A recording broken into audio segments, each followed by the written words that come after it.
How are you and you and you and you? We welcome you. If this is your first time here, this is our entertainment lifestyle talk show series that we started back in May of 2020. We've done around 550 episodes. It's an entertainment lifestyle talk show series that is done like a television show. Think of Regis Philbin and think of Mike Douglas, Merv Griffin, Johnny Carson, Dick Cavett, sort of entertainment, lifestyle, variety, and talk all rolled into one. I work in television and radio professionally, and I have for years on air. And so we sort of took that world and placed it right here on the internet for all of you with amazing guests who come in from Broadway and Hollywood and television and film and music and you name it, culinary arts and sports and comedy and inspiration. We have a lot of fun. Our viewers, they call themselves the Lovities. That's right, the Lovity Squad. They have been commenting ever since before even that theme song, our show opened, even before that sort of launched itself there. They have been commenting, and we love that. You can comment live during the show in our chat. Don't forget to subscribe to our YouTube channel as well. You are watching the Jim Masters Show live right here on our YouTube channel, which is Jim Masters TV. That's right. You see that red button there says subscribe? We would love that. That really helps us out. Also, click the notification bell so you never miss any of our episodes. And also, like this episode, give us a thumbs up, like, and leave a comment on our YouTube channel as well. We would absolutely love that. Share the links, share the lovity, tell everybody about our series. We've been knocking ourselves out here doing the shows. We absolutely love it. Good to see you, everybody. Let's chime in right now with some of our lovely viewers, see how they're doing. We do have a special guest coming in tonight from New York. Yes, brilliant actor. What a shot. Now, how did I change myself into Doug Shapiro? Isn't that magic? Jim Masters, Doug Shapiro, Jim Masters, Doug Shapiro. There's going to be a quiz afterwards. Anybody getting dizzy? But Doug is with us tonight. He's an extraordinary actor, and he's very funny, too. We're going to chat with him in just a moment. His background is extraordinary. If you're familiar with his work, you know what I'm talking about. He's been acting from his basement for a year and a half, and is basically still sane, believe it or not. He was coaxed on stage with pancakes from Rosie's restaurant. Nom nom, says he, nom nom. As a stage actor, Doug has been a company member of the Barnstormers in Tamworth, New Hampshire. And for over 20 years, he's also done more stuff on and off Broadway. He's voiced multiple characters over the years as well. Several characters on the cast album and live production of Finding Nemo, the musical for Disney, and his own cartoon, Doug Tunes, which we found as well on the internet, on YouTube, the upcoming audio production of Presents, the play, and so much more. He's really, really a spirited guy, and we're so excited to have him here on the show. We're going to have a good time tonight, and Jim's back. How's everybody doing? Let's chime in with our audience. We like to always greet the audience and welcome our viewers. I'm a very interactive host, I guess you would say. Linda in Florida, St. Augustine, Florida, where it's very beautiful. Right now, I'm looking down here and it says 30 degrees. Want to switch, Linda? Up here in the Northeastern United States. We welcome everybody that's watching around the world, too. Our viewers come from the U.S. They come from Canada. We have folks watching right now live in Europe, Asia, Australia. It's amazing. But we're still waiting for one or two to chime in from Antarctica and the Arctic Circle. That hasn't happened yet. If you have a cousin in Antarctica or the Arctic Circle, ring them up. Tell them to turn us on right now. Point their antenna or whatever they have to do to get the signal. Good evening, Mr. Lovity. Good evening, Lovities from Linda in Florida. And she also welcomes Doug to the Lovity Squad show. You're now a Lovity. He's all excited. Matter of fact, when our theme music was playing, Doug was actually wiggling in his seat. And Chico flew in. Who's Chico? We'll let you know in just a second. There's a special guest. There's a bonus surprise guest that's going to be joining us as well. They were dancing around in their home to our theme song. Mona says hi from Louisiana. And welcome, Doug, to the Jim Masters Show from Linda. Alessandra Vaughn in North Carolina. Hello, Jim and Lovities. Now, if you watched our episode earlier, couple of hours ago, and again, for those that follow us live, you're like, Jim's hair is different. How does Jim always have different hair with every episode? It's called trickery. It's called smoke and mirrors. It's called magic. We just pulled it back is what we did. If you may remember at 3 o'clock, it was flowing like a Greek god and it was down to here. Now we are prim and proper. And we are, but maybe by the end of the show, I'll just take the rubber band out and poof, it will flow down again. Who knows? For those of you, again, that follow each episode, and I know a lot of you do religiously, you're probably like, how does Jim do this with his hair? It's just magic. So good to see Alessandra. And because my hair has been topic of these shows from time to time in a good way. Good evening and morning and afternoon, because you never know what time people are watching our show from around the world. So Sherry likes to cover all bases from Kansas. Good to see you, Sherry. Jane watching in Sweden. Yes. Hello again, everyone. And Jim. I like the way the end Jim. It sort of stands out a little bit with the hearts too. Good to see you in Sweden, where it's very late. Good evening. But she retired, so Jane can sleep in tomorrow morning. Maryland is here. Merlin is here. Did I just say Maryland? That's a state next to Delaware. And hello, Maryland. Merlin is here. Good evening, Jim and Lovities. She's watching in Ontario, Canada. And she's in this. We had an episode where we showed the guests' chairs that they're sitting in, and they sent photos of the chairs that they sit in. Some actually watch from bed, and they sent us photos of their beds. Some stretched out on couches. They sent photos of their couches. She's in this really soak up, supple, like very beautiful mauve, I guess is the color. Is that what it is, Merlin? It's like a mauve recliner, sort of. She just sinks into it. She's all set up. She has the show on up there in Canada. And yes, we call these conversations on the Jim Masters Show Live. There's a lot of interview shows out there, but we call these conversations. We have a good time. Our friend June is watching from Maryland. Now speaking of Maryland, Merlin's in Canada and June's in Maryland. Hey, June, my dear friend June watching. Nice to see you as well. And Merlin welcomes Doug to Lovity Hall. And Ted is in the house. Welcome to the Jim Masters Show Live, Ted. We hope you subscribe to our channel. We would love that, Ted. Looking forward to this. Thank you very much. We're honored to have you tuned in as well. Anybody that's new watching, we welcome you here. A lot of the Lovities like to say hello to each other. Ted says hello to everybody. Mary Bishop is in Florida. She says hello. Nice to see you, Mary.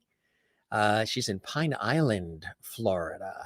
And Jim and Doug, we got it all covered. June, thank you very much. Hello, ladies and gentlemen from Merlin. Yes, hello, ladies and gentlemen. Good evening, ladies and gentlemen. Maureen is back for show 2. Hello, everyone. Let's do this again. I love double Lovity days. Yeah, when we have 2 shows in one day, and this isn't even my full-time job. I work in TV and radio in the day. When we do 2 of these shows here on the Jim Masters Show Live, we call it Double Lovity Day. And Maureen is welcoming Doug. And again, I hope everybody's had a wonderful holiday. Check in with a few more, and then we'll welcome Doug in style on the show. Happy Thanksgiving, Lovities, from Gary watching in Iowa. Good to see you, Gary. Hope you're having a great holiday weekend with you and yours. Happy Thanksgiving from June. We love that. Everybody, so all the Lovities are saying hello to one another. We love that. Nice to see everybody here. And thanks for all these great comments. It's just terrific. Everybody coming in. Kathleen is here. Hey, Kathleen, welcome to the Jim Masters Show Live. Nice to have you here. She says, hey, Doug. And Helene is here. Love me some Doug Shapiro, one of my favorite leading men. Welcome, Helene, to the Jim Masters Show Live. Kathleen is here. Hey, Jim. Hi, everyone. Hope you are all well. Kathleen is one of my dear friends from New York City. And Kathleen and I were actually on the Rachel Ray show together. That was cool. We got to do that again. Hope all my American friends are having a great Thanksgiving. Merlin, thank you very much for that in Canada. You guys had yours a little bit earlier, right? Duggar is the best from Anthony. Thank you, Anthony. Good to see you and welcome to the Jim Masters Show Live. Yeah, all this welcome is fantastic. Yeah. Or I'm now confused. Is it Jim Shapiro and Doug Masters? No, that's not right. You're funny. And everybody's saying hello. And Penelope is here. Penelope is in the house. Penelope, nice to see you, Penelope. Welcome to the show. Helene says, Jim, great to see you. You look great. Thank you very much. Bob is here. Bob Ader is here. He was a guest on our show. Hi, Jim and Doug. My wife, Marilyn, and I say hi to you and Doug. Tell Doug happy Hanukkah. Absolutely, because that starts tomorrow. Is Hanukkah tomorrow night? I think tomorrow it starts. Anthony says hi from Colorado. Let us know where you're watching from, gang. When you type in, let us know where you are watching from. We'd love that. Hello, hey, Chico from Kathleen.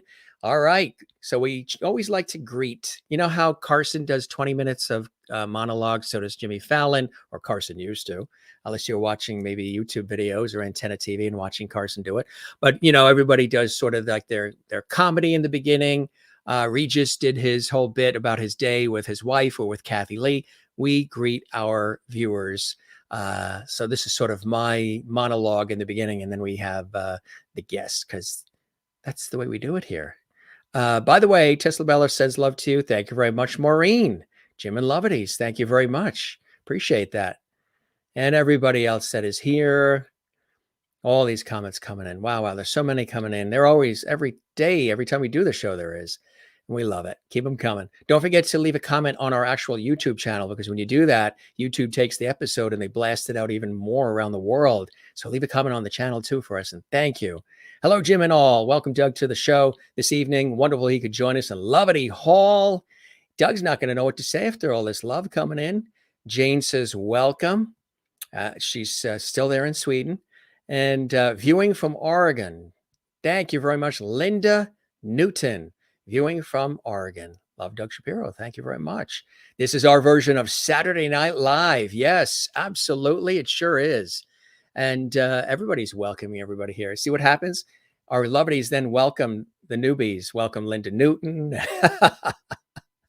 It's funny. That's the world we've created here. Welcome, Doe. We've changed your name to Doe Shapiro. Doe, yes. I love it. It's good stuff. All right, gang, we're going to get this show on the road here. Yes, Hanukkah starts tomorrow night. So happy Hanukkah to all. Hanukkah so soon. Yeah, it's early this year, right? It's early. It's still November. Christmas still the 25th. Welcome to our new lovelies that are watching. We're so happy to have you here. You're going to love this show. Jim is the master host. Thank you very much. And welcome from Sherry as well. Wow. What do you think? Should we bring him on with all this lovity for our show, for everything we're doing here? Let's bring him on and share the lovity right now. What do you think? 3, 2, 1. And there he is. Hey there. Hello. You're now a lovity. Lovities. You're a lovity now already, Doug. Look at that. A few minutes into the show and you're already a lovity. I tell the guests, there are Emmys, there are Peabodys, there are Tonys, there are Oscars, there are Tellys, there are Grammys. But when you get a lovity on the Jim Master Show live, I mean, what is that like? How does that make you feel? Absolutely. I feel loved. Happy Thanksgiving, lovities, to you, Jim. Thanks for hosting me here. Lovity Hall's lovely. Love what you've done with the place. Did you enjoy the shrimp and the champagne and the cheese and crackers we had in the green room for you? Amazing. The green room was the one 3 halls down, right? Yes. Did you find it? Oh, no, it looks like you're in the brown room. Are you in the brown room?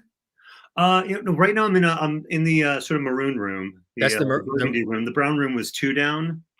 What's the room you're in? Right now I'm in the burgundy room. The maroon room? Maroon room. I'm in the maroon room. Try to say that 5 times fast. The red room, shining. I'm in the maroon room. Is it this one or this one? Shining. Oh, yeah. Ooh, I know. These days, you could have just launched a missile. Who knows? These days, with fingers. I didn't touch the keyboard. We're fine. Our program takes no responsibility for what the guests' opinions are. Or any missiles they have inadvertently fired. Right. He's there. We're here. Hi, Doug. Welcome. Enjoy the lovity. Kathleen Walker in New York City. And Alessandra. Hey, Doug. Welcome to your new family. That's the Jim Master Show lovity family.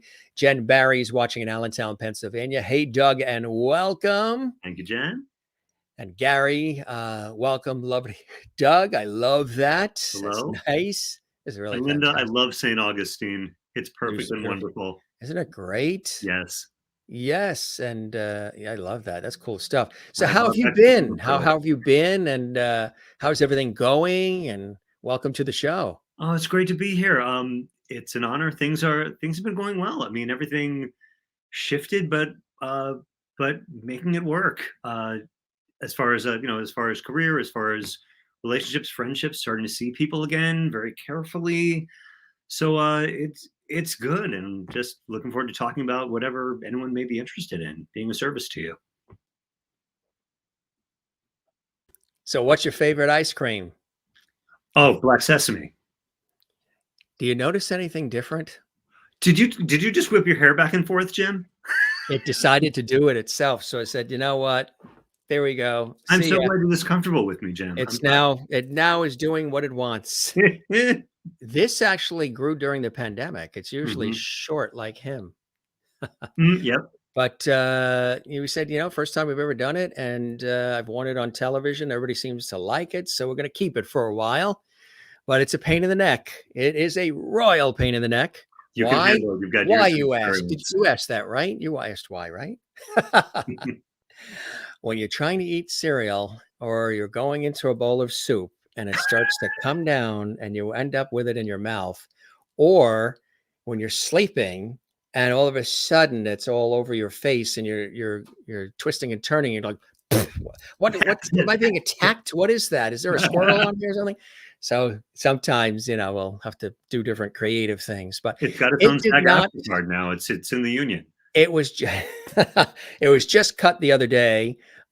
So it's only been cut twice since the pandemic started. So it wants to lay low tonight. It doesn't want to be pulled back. It wants to let it all hang, I guess. We're here to support you, hair Happy masters. time, love it, June says. And Gary says, Jim has many heads of hair. I know, it's amazing, huh? LOL hair, absolutely. Yeah. All the levity is going to blow you away, Doug. Doug's a fan of our show. Doug's been watching it and he's been very Mhm. excited. Um, Doug was supposed to be here the other week, but he had lunch with the Queen. Hey, you've got to do what you've got to do, right? It's true. It's true. Either that or Chico needed a bath. When you're this fancy, that's true. When you're this fancy, and I work with people in England, so they called me. That's it. People are probably like, I can't wait to find out who Chico is. I keep hearing Chico. I'm gonna And make them wait. you're the man? Chico. Yeah. Oh, yeah. There you go. Da-da-da-da-da-da. Where's I've Jack not made Albertson when you need references. him? Chico and the man. Exactly. Doug, no, that's an old reference for anybody who's not familiar or outside the country. NBC series with Freddie Prinze, Jack Albertson, Della Reese, Chico and the Oh, man. Noah Reeves, a better bass than I am. Theme song sung by Jose Feliciano. Oh, good. That was Good. his voice. Yeah, Chico. Da-da-da. That's when TV shows used to have themes that you would remember. We've had guests who were songwriters and jingles and TV composers, and we talked a lot about how that has gone away. The art of music that you would hear, like jingles for commercials and Mhm. TV themes we remember You from just the had Marty past. Krofft on, right? Marty Krofft, Yeah. yes, HR Puffin stuff and Land of Mhm. the Lost and Sigmund and the Monsters, the Brady Bunch, Variety Hour, but so much more. I mean, he was involved in some really amazing stuff. We didn't realize he was behind Donnie and Marie. Yes, right. Exactly. Yes. Jane says Jim doesn't dare to cut his hair short. Too many love how he looks now. Mhm. Yeah, Jane she's been threatening. She's been saying, you will not, please don't. Jane says with her Swedish accent, you will not cut your hair. Jane, you should get your hair cut the same way in sort of tribute to Jim. That would show real fandom. That would show the Let's levity. see. There's her photo. She's almost there. Okay. All right. Getting close. Chico, but where's Ricky? Oh, Ricky is he's asleep in the other room. We have two parrots and a cat. Which episode of our show do you like the most of the Jim Master Show Live? Well, Marty Krofft, you probably saw that one, right? Marty Krofft is Yeah. wonderful. Yeah, the one with Muddle dinner. Yeah, you National Media Theater. mentioned some of the names of the folks who are mutual friends of ours who have been guests on the show. You mentioned when we were off the air some of the names. These are names, folks, that watch our show regularly. You'll know were guests on our show. And if you missed any of the episodes, you can see them right here on our YouTube channel. So Moto Didner and Kimberly Greenberg. I did some Kimberly Greenberg, Fanny Bryce, and Brian Brian Childers. Childers. Yeah, they Brian were all Childers guests. and Adam Shapiro, who's my Yeah. brother from another mother. He's Yes. Yeah, he's the they've all tenor been on on the the bass, show. Shapiro, and we work together all the time. It's great. And here's a comment from Bob Hader. Bob was so good. We did reading of When Zeta Danced on Eldridge Street, a wonderful musical that June, your producer, actually saw. Bob was gorgeous in it, playing the grandfather Zeta. Who learns to accept his granddaughter on her own terms as she learns to accept him. It was just beautiful. Greetings from Grand Rapids. Hey, welcome. That's my gorgeous niece right there. That's your niece? That's my niece, Rachel Chapin. Is it Rachel Chapin? She did it backwards for the YouTube. Is that what it is? I don't know. Maybe Chapin this has Rachel? to do with her. She's on her way to med school. Maybe she's trying to redefine herself. Chapin Rachel, right? The Chapin Rachel. I love that. This is funny. I'm just looking at some of these comments that are coming in. So, prolific acting background. How did you get started? You and I were talking about good old Long Island, Yes. where we hail from. You out east towards Port Jefferson area. And how did you get started? What were some of the things you did early on? I got started because I was jealous of my sister. So I was the youngest. She was the middle. And she got cast in Oliver with a musical play run by Joseph D'Antoni. And on the Saturday afternoon program, she was like 17th orphan from the right. And afterwards, my parents took her out for Carvel and how great she was. Carvel. I'm the youngest. I'm like, this will not fly. So the next year I went out for Hello, Dolly. I got Mr. Vandergelder as a third grader. Dolly was a sixth grader. The height difference was about here.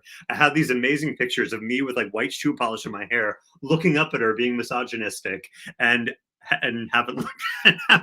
I haven't looked back from the acting. The misogyny I've looked back from. But that is funny. Yeah, the after school program, and out there they have Kids for Kids, which is brilliant, and just the thing that was that really helped me get my start was the drama camp I went to, and that's French Woods.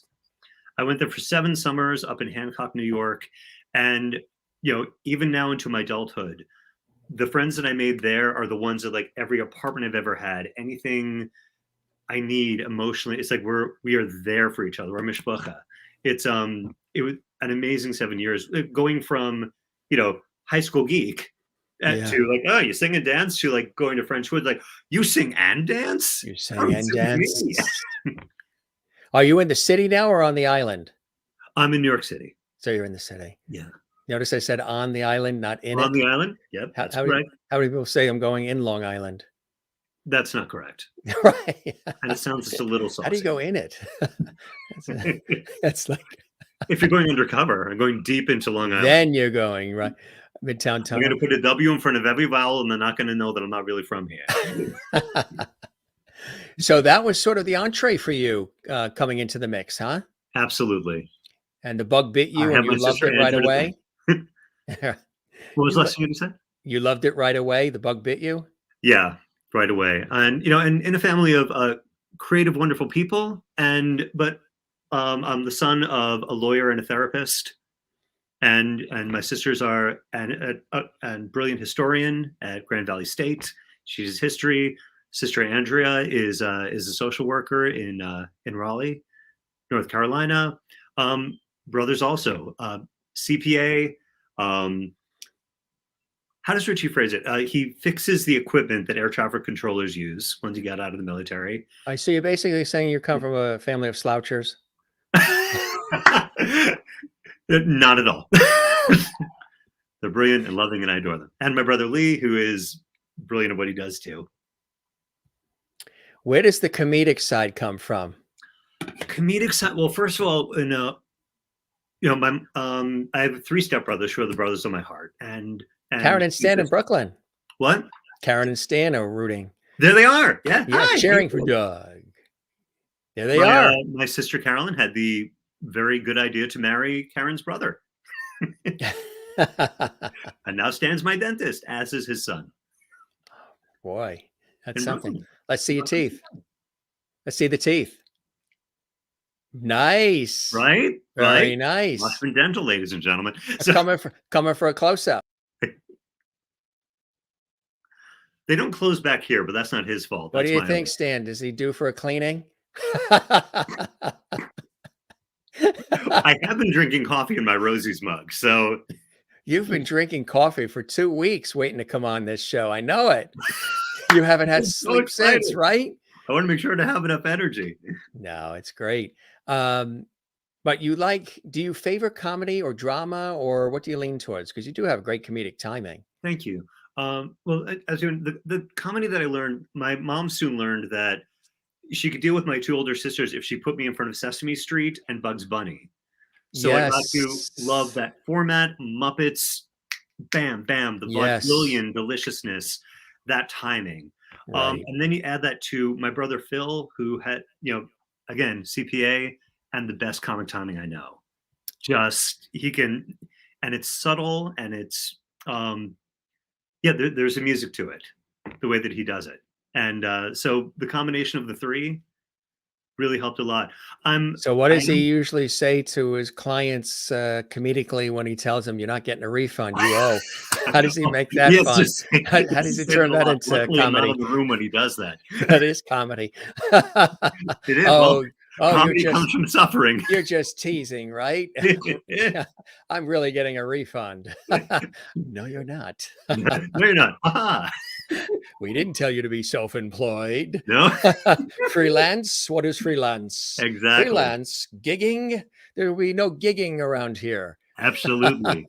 Giggling, yes. Gigging, no. Get back in that insurance office. Punch that clock. Get going. Get going.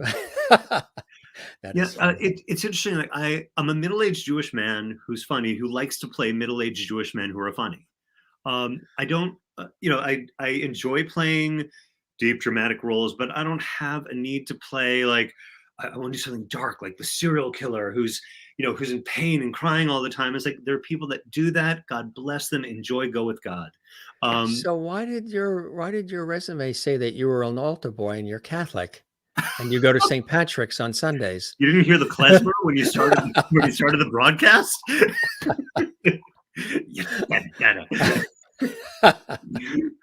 That is funny. Anthony says, singing, Doug is a tremendous singer. Okay. He didn't say good, but it is tremendous. Want to do something a cappella? Come up with anything. Let them hear the dulcet tones. Dulcet tones. Anything. It could be anything. Nothing's gonna harm you, not while I'm around. Nothing's gonna harm you, no, sir, not while I'm around. It's a little bit of Sondheim because we're missing him right now. Yeah. Well, you and I were just doing Send in the Clowns beforehand, huh? We were.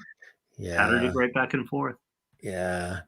Yeah, Sondheim was tremendous. I got to do that one at Barnstormers. Back in the days when it looked a little more like a soldier. My favorite Sondheim memory actually isn't in acting. There have just been some gorgeous, gorgeous tributes to that brilliant man on social media, and it's been said. But my favorite experience with him was actually as a stage manager. I studied stage management at Syracuse University when I was there years ago. Yeah. And, hand him a Kleenex. Exactly. Excuse me. And it was my lesson in the musicality that a stage manager gets to have. Because the show was Merrily We Roll Along, and one of the main musical themes is bum bum ba-dum bum, dun dun dun dun dun. Yesterday is done, and so as a stage manager, obviously that's like exactly where a light cue is going to go. Bum bum ba-dum, light cue. So as a stage manager, when do you call the cue? For those of you that don't know a stage manager, like they'll say, they're making sure all the technical elements happen. So they say, okay, lights and sound 39, stand by. Then lights and sound, and then when they say the G word, go. That's when the technicians hit the cue. So learning that if you want it to happen on the downbeat, it has to be bum bum bum go done, bum bum bum go done. And it was just the exciting musicality of being a stage manager, and I loved it. I loved it. And you Uh, still love it, don't you? yeah, and you know, and so sometimes like it felt like he wrote it in for us, like Yes. stage manager, go. It was. Right. It felt like he was thinking of everything, of the And entire with the world. rhyme capabilities of the Mm. rhymes, just really. The internal rhymes, the come on. Jen Barry in Allentown, Pennsylvania is laughing so much. She almost choked on a Ruffles potato chip. I'm okay. LOL, LOL. I'm glad you're okay, and what a great plug for Ruffles. It's a I was delicious going to company say, from wait, who they're not a sponsors the podcast. sponsor, Jen. I mean, Perfect Choice Sondheim, of course. They are Mm, enjoying your voice. Great voice from thank Mary you. and Jane as well. And from Linda and Christine in North Carolina says Perfect Choice Sondheim. Yes, as we are, celebrating the life of Stephen Sondheim and the extraordinary music. With all the wonderful look backs at his career, you forget about some of the music, and some music. A lot of people heard first as regular songs on the radio, and then when they did their research, they're like, "Oh, that came from that Broadway show, or Exactly. that came Yep, from that theater production." Send in the Clowns, absolutely. somewhere you would hear the versions, Streisand's version, and sometimes for some people, they heard it on the radio first, on FM radio or whatever, and then they're like, "Wait a minute, where'd that come from?" And like he Fabulous was. voice from Alessandra. Kathleen Thank you. says, "Doug is tremendous friend, so much more than just an actor. He's a wonderful human being." Oh, Kathy Hill is the amazing human being. All right, let's talk about the Kathy Hill. That's right, Kathy. I'm getting you now. So I worked in Mount Washington Valley Theater Company in my in my non-union days. Actually, a little bit of my union days as well. And Kathy is the type of person who she's there. She steps up for people. She's an amazing theater artist in New Hampshire. She directs. She acts. She just finished Nonsense. And Danny Goggin, who's a friend, and he was on the yep, show. Danny Goggin is great. absolutely. And and just one thing that I promised her, and that when I get a Tony, I promised her that I was like, and thank you to Kathy Hill for letting me do laundry at your house when I was in non-union theater in New Hampshire. You can still hold me to it, Kathy. That is funny. Yeah, she's an amazing gift to theater up in New Hampshire. Mm. We had John Davidson on the show. You remember John Yes, Davidson, right? yes. And He's he up there has in a town really with I cool. do theater. He's wonderful. Yeah, you can see the episode on our YouTube channel. He's terrific. And I, of course, Great, I'll go have do my that now. yes. You got to go to Sandwich, New Hampshire in the Lakes Yep. region, Hmm. because he has that fantastic club sandwich. Well, now he's in Mexico. He goes to Mexico for the winter. But I was excited because of his television hosting background, which is, That's he had his incredible. own talk show, and that's John Davidson incredible. show. The John Davidson show, Hollywood Squares, the whole bit. But he was terrific. So yeah, he calls it Club Sandwich up in Sandwich, New Hampshire, and it's We just really, really cool. we just rewatched that movie. No, Doug, don't start mentioning a movie if you can't remember the name. But he was young, and just as a young, it was like one of his first movies. I saw him the other night on Love American Style. Yes, yes, Love American Style. Style over me. Truer than the red, white, and blue. Ooh, ooh, ooh. Mm-hmm. Do you know those singers? The Cowsills were the original singers, and then they got replaced. Charles Fox was brought in, and Charles Fox wrote that theme. He wrote The Love Boat. I mean, like every theme you can think of during that time. And the singers that they brought in Real singers. are the Ron Hicklin singers that were named the Charles Fox singers. They were the backup singers, the ones that sing Love American Style's theme and a lot of the themes and jingles of that time. Huh. They were the actual Partridge Family singers. They were the Monkees backup singers as well. What? They were the Ray Conniff singers. You're killing my 70s child. It's Is like, that wait a minute, amazing? Partridge Family wasn't actually singing? Next thing you'll tell me the Monkees weren't actually as good as the Beatles. I know, it's like it's going to be a sunshine day. The Brady Bunch. The You Partridge, could go for a walk outside. right? The Partridge Family, of course. The only ones that really sang were Shirley and David, Shirley Jones and David Cassidy. The show worked. Yeah. Yes. Co-Moed, is it? Co-Moed. What are you doing next, Doug? Kathleen says, or when you get an Oscar. Well, you've got to love it, so you're on your way. I mean, That's you've got to true. you've got to love it here on the Jim Master Show live. So now they're saying you got to bring in Ricky. Is that Ricky? No, this is no. Ricky's the cat in the other room, and They want Ricky and they want Chico. I can bring Chico. Chico, you ready, buddy? Ready, Chico? Come here, gorgeous. Here comes Chico. There you go. Hey, There's Chico on the Jim Master Show live. he's a good chicken. So Chico helped me do an entire reading series to raise money for the Actors Fund called Doug and Chico Presents. We read the work of our author friends. He's now taking his union break. So we would, including C.O. Mowat and Ted Krever, who are with us today. Was there a cheekette that walked in the room or something? Is that what happened? He's not that Did a into cracker starring fall anymore. on the floor? He wants to be cracker next fall? to me. Yeah.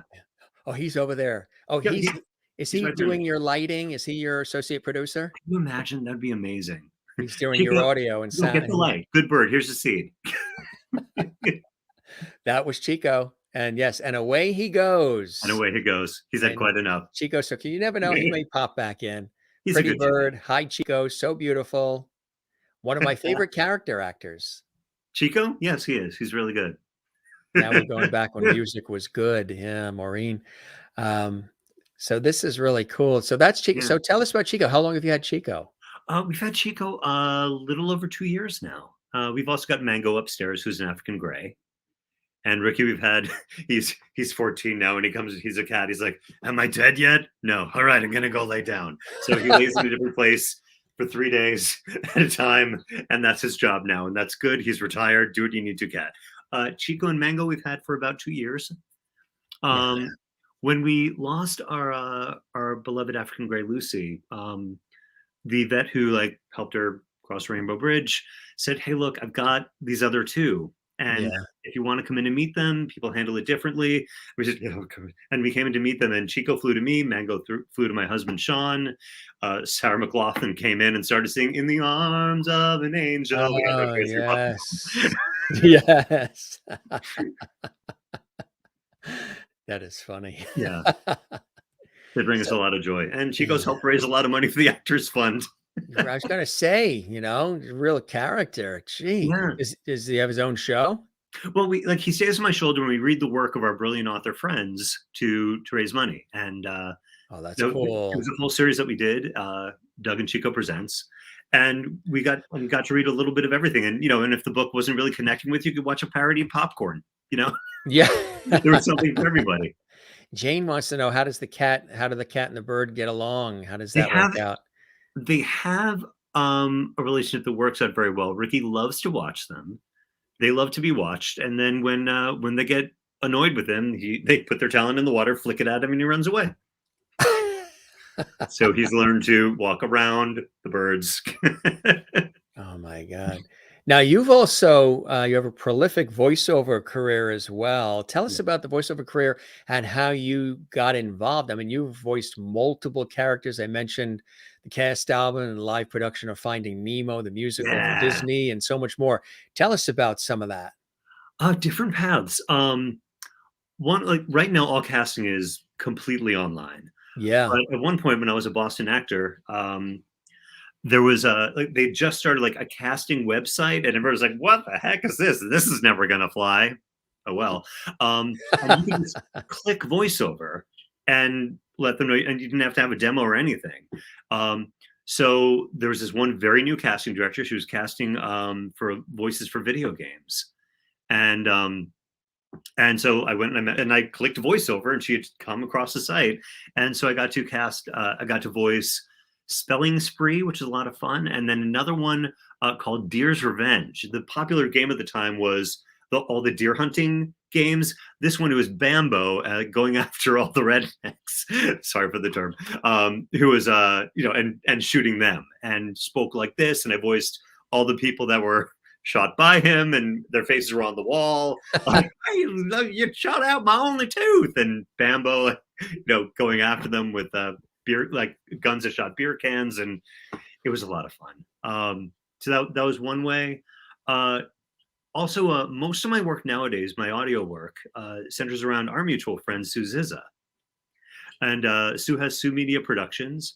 So we've got the upcoming Presence the Play. There's an audio Right. adaptation coming up in Yeah. December. I've Are voiced you, several characters, including a mockingbird, which Chico helped me with. oh, really? I imitated his noises and got the part. Now, do you do it out of the house? Do you have a studio? Do you have a makeshift studio there at the house where you can do the voice work, or do you have to go to the actual facility? I can and have, but I don't have like the booth. It's there's that balance between what brings you pleasure and what you need to do to like be competitive. And at one point, it's like a whole booth in the thing, and so I can actually go into Sue's studio. They're now approved by SAG-AFTRA, Radio Wave Studios, just down the block for me. Yes, so it was there that I recorded "What Remains," the audiobook by Kathy Moshet, and this book, Presence the Play, this adaptation.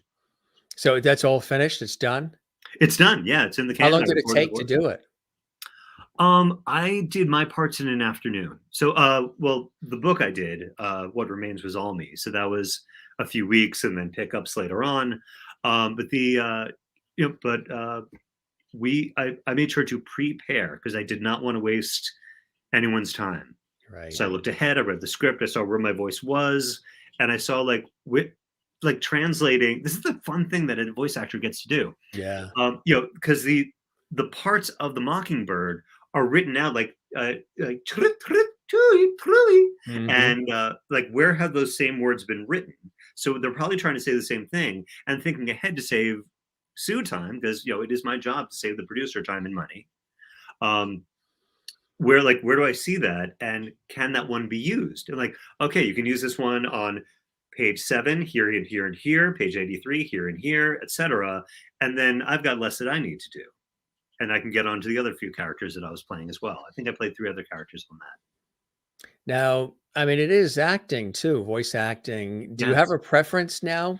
Do you lean more towards the voice work than the actual acting on set on stage, or is the love for both equal, would you say, Doug? I'm a geek for a few things now. The voiceover, certainly. It's wonderful.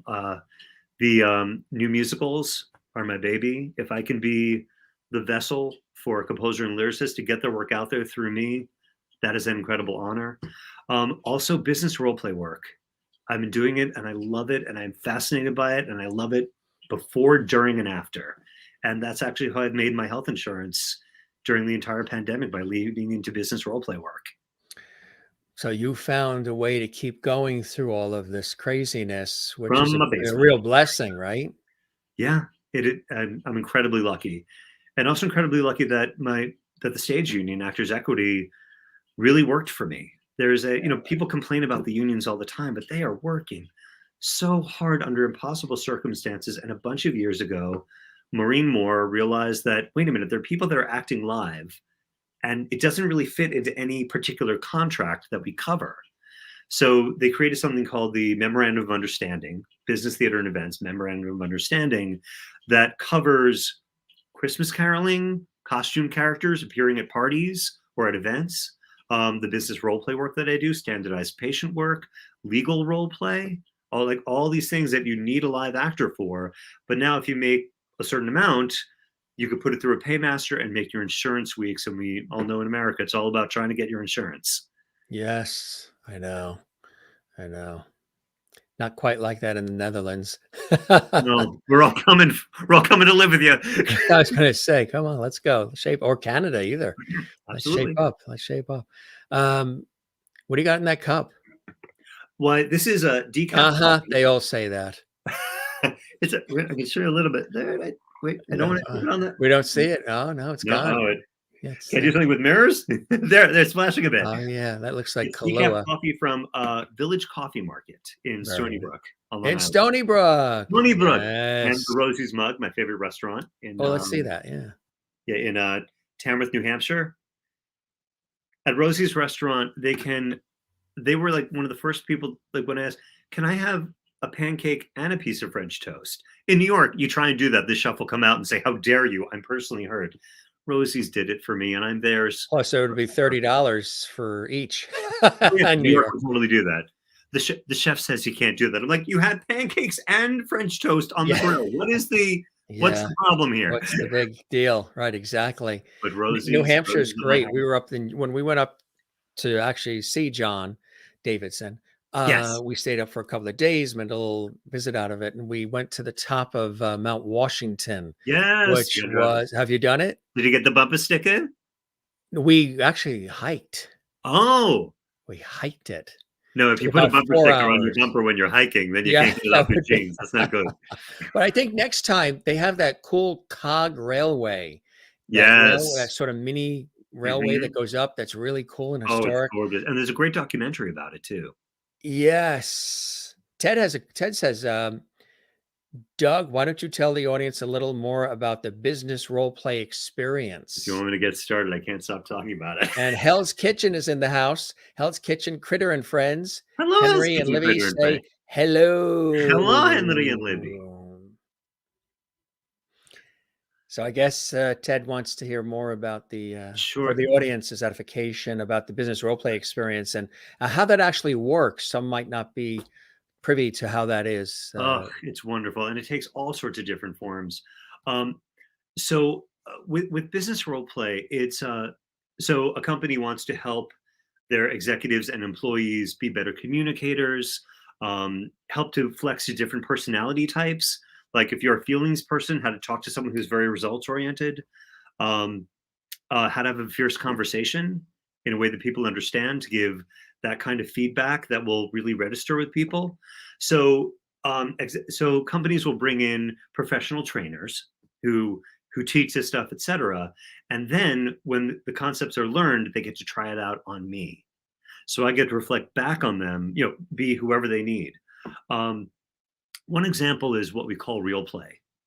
So okay, here's a conversation that you need to have, and I'll say, great. Where are they on the gender spectrum? Where are they power structure wise to you? Like, did they report to you? Do you report to them? Do two sentences. What's going on? What might they throw at you, and what does good look like? And they tell me, and bam, I'm that person for them, and they get to feel what it's like to to flex to someone who's to have that tough conversation, or if they're very much like analytical and like, but I've told you the facts. Why don't you get Right, it?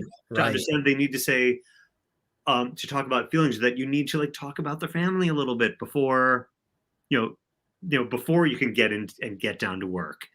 And it is to see someone change with you right in the moment in that type of work. Um, and I've done it for global banks. I've done it for software companies. I've done it for human resources people in Qatar. I've done it for and just all over the world. A lot of it from here. And Right she just there. comes out as I'm like yelling at people and crying and whatever needs to be done for the job. But if our job as actors is to help people to go through whatever it is they need to go through in a visceral manner in that Yeah, moment, right. there's nothing purer than this. Hmm. In that moment, I've made a better executive who can communicate better. Or in standardized patient work, I've made a doctor who can communicate. I've made a nurse who's able to explain things in a way that I can understand with empathy. It's Right. holy and brilliant work, and I love it. What would you say are some of the things that you really love most about it? Is there a freedom to it, or are you locked into a certain structure that they are needing? It depends on the company. It depends on the company. Okay. Some companies say, if they say something like this, we need you to say these three things. And Right. then that's the fun of being able to fill that with life. Hmm. Like on stage, there are directors that are, okay, I want you to cross here at this time, raise your arm here, and turn your head there. And with Right. that kind of structure, is it great? I know exactly what you want, and I'll fill it in. Hmm. And then there are other directors that are like, I want it to come organically, and and whatever you guys come up with, I'll then build around that. I know how to do that too. I prefer the first. Because what geeks me out about acting in any of these forms is being able to help fill someone else's vision. That's what jazzes me up. Yeah. I Right. can do it independently. I know how. I'm trained, but like with yeah, but being the vehicle when I sing in a church service, helping someone to like get their spirituality just by singing a certain way and to get them where they need to go, as opposed to my work is this, or a desire for like my own one-man show to like say what's always been on my heart and my mind. Other people do that. Adam is amazing at that. Adam Shapiro, go with God. Kimberly Greenberg, amazing at it. Go for it. Brian Childers, go for it. For me, if it was an evening of this composer lyricist who I really want to promote, then I'm there. That I would love to do because it's in service to them and their craft. Mm. Yeah, that's terrific, right? And the business role plays that way as well. So if they need me, to jump in and lead and say, great, I'm in my own room with you, wonderful. What do you need at this moment? Who's the person? I can do that. But then if there's another one, it's like, okay, we're like I work for one company, Riviera Advisors, where they train headhunters. And so I'm there with the potential person over Zoom, be it audio or with video. I've learned the character, I know their resume, and they're trying to recruit me. And my bosses are also on Skype with me, and I'm watching them on Skype saying, okay, say that. Oh, they just said that, say that. I'm like, great, I'll fill it in, do it naturally, and it'll be smooth like jazz. And I love it. Great stuff. And I get my union weeks, which makes me and my husband happy. Yeah, cool stuff. We actually have an example of what you just described, and we're going to show that to our audience right now, and then we'll come back and we'll chat some more on a Saturday night. That sound good? You got it. All right. 3, 2, 1, go. Here is Doug Shapiro on the Jim Master Show Live. And if you're just joining for the first time, we welcome you and you and you and you. Stick around. There's like 550 episodes you can browse on our YouTube channel, Jim Masters TV. And while you're there, they should all subscribe to our channel, shouldn't they, Doug? That's lovity. That's lovity. Chico wants you to subscribe. Don't you? Really, Chico? Come on, we're trying to. Chico, don't you want them to subscribe? Wouldn't that be great? Yeah, look, he's upset because you may not be subscribing. There you go, chicken. Top of Chico's head looks like the subscribe button. There you go, right? There you go, buddy. Here's Doug doing his thing. Okay. On JMS Live. Put two Long Island boys together. You never know what will happen. Here we go. It looks cool. What do we got? Oh, it's my video. Wow. Yeah, I love this. This is cool. All right. Let's see what we can do here, and we'll make some magic. Hello, friend. As a business role player, I get to live my core values of kindness and integrity. And when I'm helping software engineers and doctors and HR professionals and accountants live up to their full potential, that's when my work as an actor has the most meaning. As a business role player, my career has taken me all over Northern and Central America. And as I'm recording this in the spring of 2020, it's a really good thing I have experience doing this both in person and over digital platforms such as Zoom. So, what challenges are you currently facing in the workplace? You may decide you want to work on your communication skills or your listening skills. Or you may decide you want to focus on an upcoming difficult conversation you know you need to have with a coworker. This is why you bring me in as a business role player. I will become that direct report demanding an immediate promotion, or the distressed patient exhibiting a set of symptoms. And as the techniques you're practicing, they're never one size fits all, I will flex to whatever personality type with whom you need to practice, and I adapt my responses based on what you give. I get to use all of my skills as an actor and improviser and career coach to help you learn new ways of thinking and behaving until they become familiar. The learning is embedded in your bones, and you're ready to go back to the workplace as a more effective professional. So, take a look at the list of techniques that I use right here on this page, and also the list of clients who continue to hire me back year after year. So, what are our next steps? Oh, see that? That's contracting, so as to have a clear way forward. You'll practice that when we work together. My contact information is on this site. And our next step is we'll set up a time to chat, and we'll move forward from there so that you can lead with more kindness and integrity in your organization. Have a well-lived day. Thank you. Very nice. Thank you.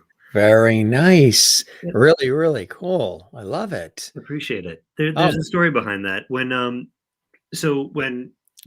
the pandemic hit and yeah. suddenly the 800 things I do went down to 4.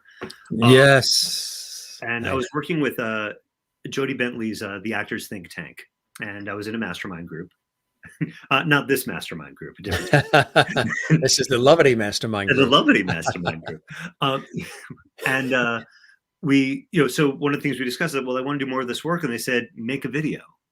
And Yeah. to attract more work, put it on LinkedIn and on your website to like start attracting that kind of work.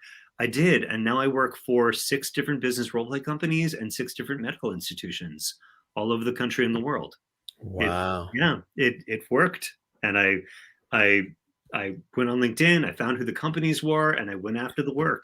And the video really helped to it sort of helped to position me into like, oh, all right, this guy's serious about what he's doing. Right. That's really, really cool. So you also, I mean, you call the shots as far as you can take on as much work as you are offered. You Mhm. can lay low if you need to. It's totally up to you, right? Yeah, but for me, the business role play was always going to come first. Yeah. I love it. Right. You do. Yeah. And the people that and the trainers that do this are this isn't going to be news to you because you've been interviewing professionally for so long and so well. But I just think you're 6,024 or something. Woo! Glad you're counting. It's you, have, like, you have patches on the wall right off camera. I just should have negotiated differently. I should have been paid by the word. Now you know, Mr. Dickens. Now you know. Yeah, but like reading like the coaching habit, where you learn to like ask open-ended questions and not just yes or no questions, which are closed, and ways to open people up. Or Right. Alan Alda, who wrote the book. If I had this if I understood what you were saying, would I have this look on my face? Right. He's Right. amazing with communication. I actually got to work for him as a Absolutely. business role player with all the communications. Oh, I got to meet him. He's fantastic. amazing. Yeah, I'd like to also when he did the PBS series Scientific American. Yes. Yeah, And now yeah, his podcast, Clear and Vivid, where he talked yes, about communication with scientists and with artists, and it's gold. It's all gold. yes. And oh, what's his name? Carl from Cosmos. Remember the series Cosmos? Sagan.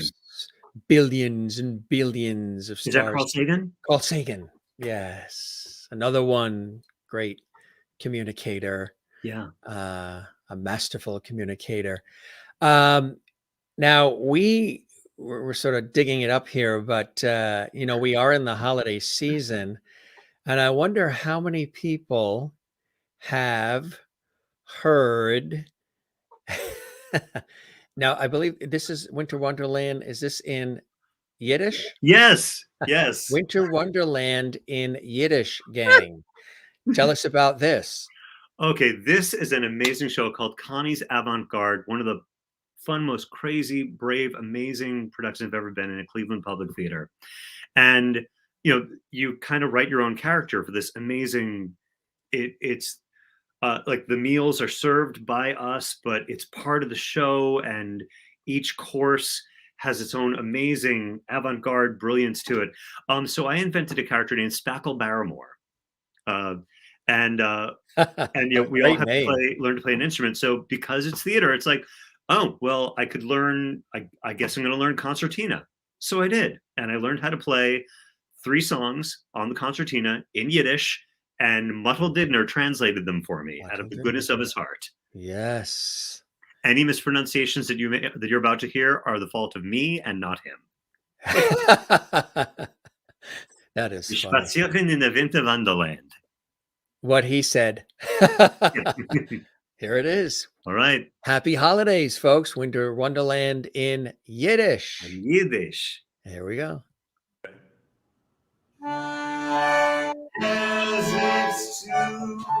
Es klingen gleich, es fällt der Schnee in der Gasslech. A Nacht ist so schön, einmal kein, spazieren in der Winterwonderland. Es flieht weg, a Vogel Bläuer, it's going higher. Er singt du mit Shane, come on again, spazieren in der Winter Wonderland. Wir machen in den Feldern Schneemann, stellt sich vor, es ist Rebbe Lewis. Gesagt is behired, so ik posten.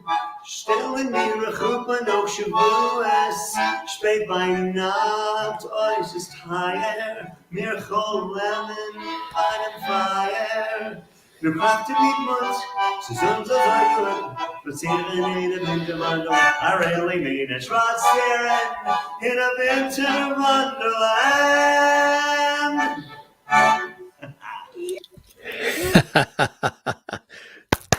Bravo, bravo, Adank, bravo. adank.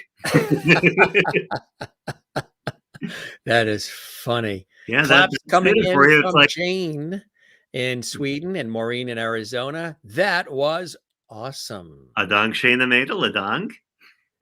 And Ted says, can you see it? Yes, he's verklempt. It sounds better when you say it. That's why I was pausing. Adank, mein guter Freund, adank. That's funny. By the way, any Yiddish I know, I learned from Muddle by doing shows at the National Yiddish Theater. Really? Yes. Love it from Merlin says, bravo. Shari says, love it. And June says, bravo. Adank, June. Great job, Doug. Bravo from Christina, North Carolina. And claps from Kathleen in New York City. Hell's Kitchen's loving it. Hell's Kitchen Critter and Friends. Isn't that a cool name? Hell's It Kitchen really Critter is. and I love Friends. it. Yeah. Hell's Kitchen Critter and Friends. It's so warm with the end friends. Yeah, I love want it. to see the little critter. Yes, that's right, because you've got your critters. I've got three. Yeah. Yeah, and I have George Burns here, who's always with us. Yes. And there he is. Hi, George. I had to get a new hat. He's always with us with his cigar in tow. There it is. Yeah. Yeah. And it's full circle. Sondheim finishing the hat and Gracie Allen always buying a new hat. That's right. That's right.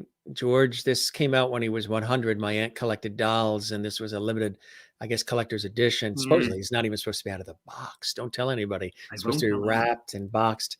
But he pops on the show every once in a while. He said, "You're doing good, kiddo. You're doing good, kiddo." Thanks, Coach. Well, Jack Benny up there says, well, that's Tony Morrison. Jack Benny says, well. That's cool what you got up there. Tony Morrison didn't know him so well. That's, yeah. Tell us about that. Let's do a full screen. Full screen. Yeah. Well, let me try and do this without knocking everyone out. But so we had my young cousin Corin put people who are inspirational figures to my husband and myself. You also have like the light of God coming through too. You notice that? Oh, do I? Nice. Oh, yeah. Yeah. Well, that's because, these are up above. So I was going to run with the God thing. You gave away the secret. Morrison, nice. God. Yeah, and all the way around, and the other side too. I've got Mel Blanc on the other wall, and Miss Piggy, Kevin Kline, Snagglepuss, and Duke Ellington, who was my senior thesis in college. So yeah, and on that wall, Danny Burstein, who's the type of actor trying to be an Alexander Dessous. Surely you should hear of Alexander Dessous, an amazing actor and friend of mine. Yeah, so it's so this space here, we call it our salon. Very nice. And this is where I've done play readings of new musicals, to gather friends. I've coached clients here. I've taught seminars, and now all my auditions are here, and inspiration all around. That is really, really cool. Warren did them. He was just out of Pratt, and he got to learn. He was in his early 20s, and we made him a playlist for every single person he was drawing. So we've got the 9 to 5 ladies down there, and so he watched 9 to 5, and then there's Carol Burnett down there as Nora Desmond. Carol Burnett, those routines. Yeah. That is cool. That is really, really cool. Yeah, sometimes we do that little Edward R. Murrow, person to person. I'm now at the home of Doug Shapiro in New York City. Douglas, how are you this evening? That also feels what a very lovely Fred home Allen. You have. Yeah.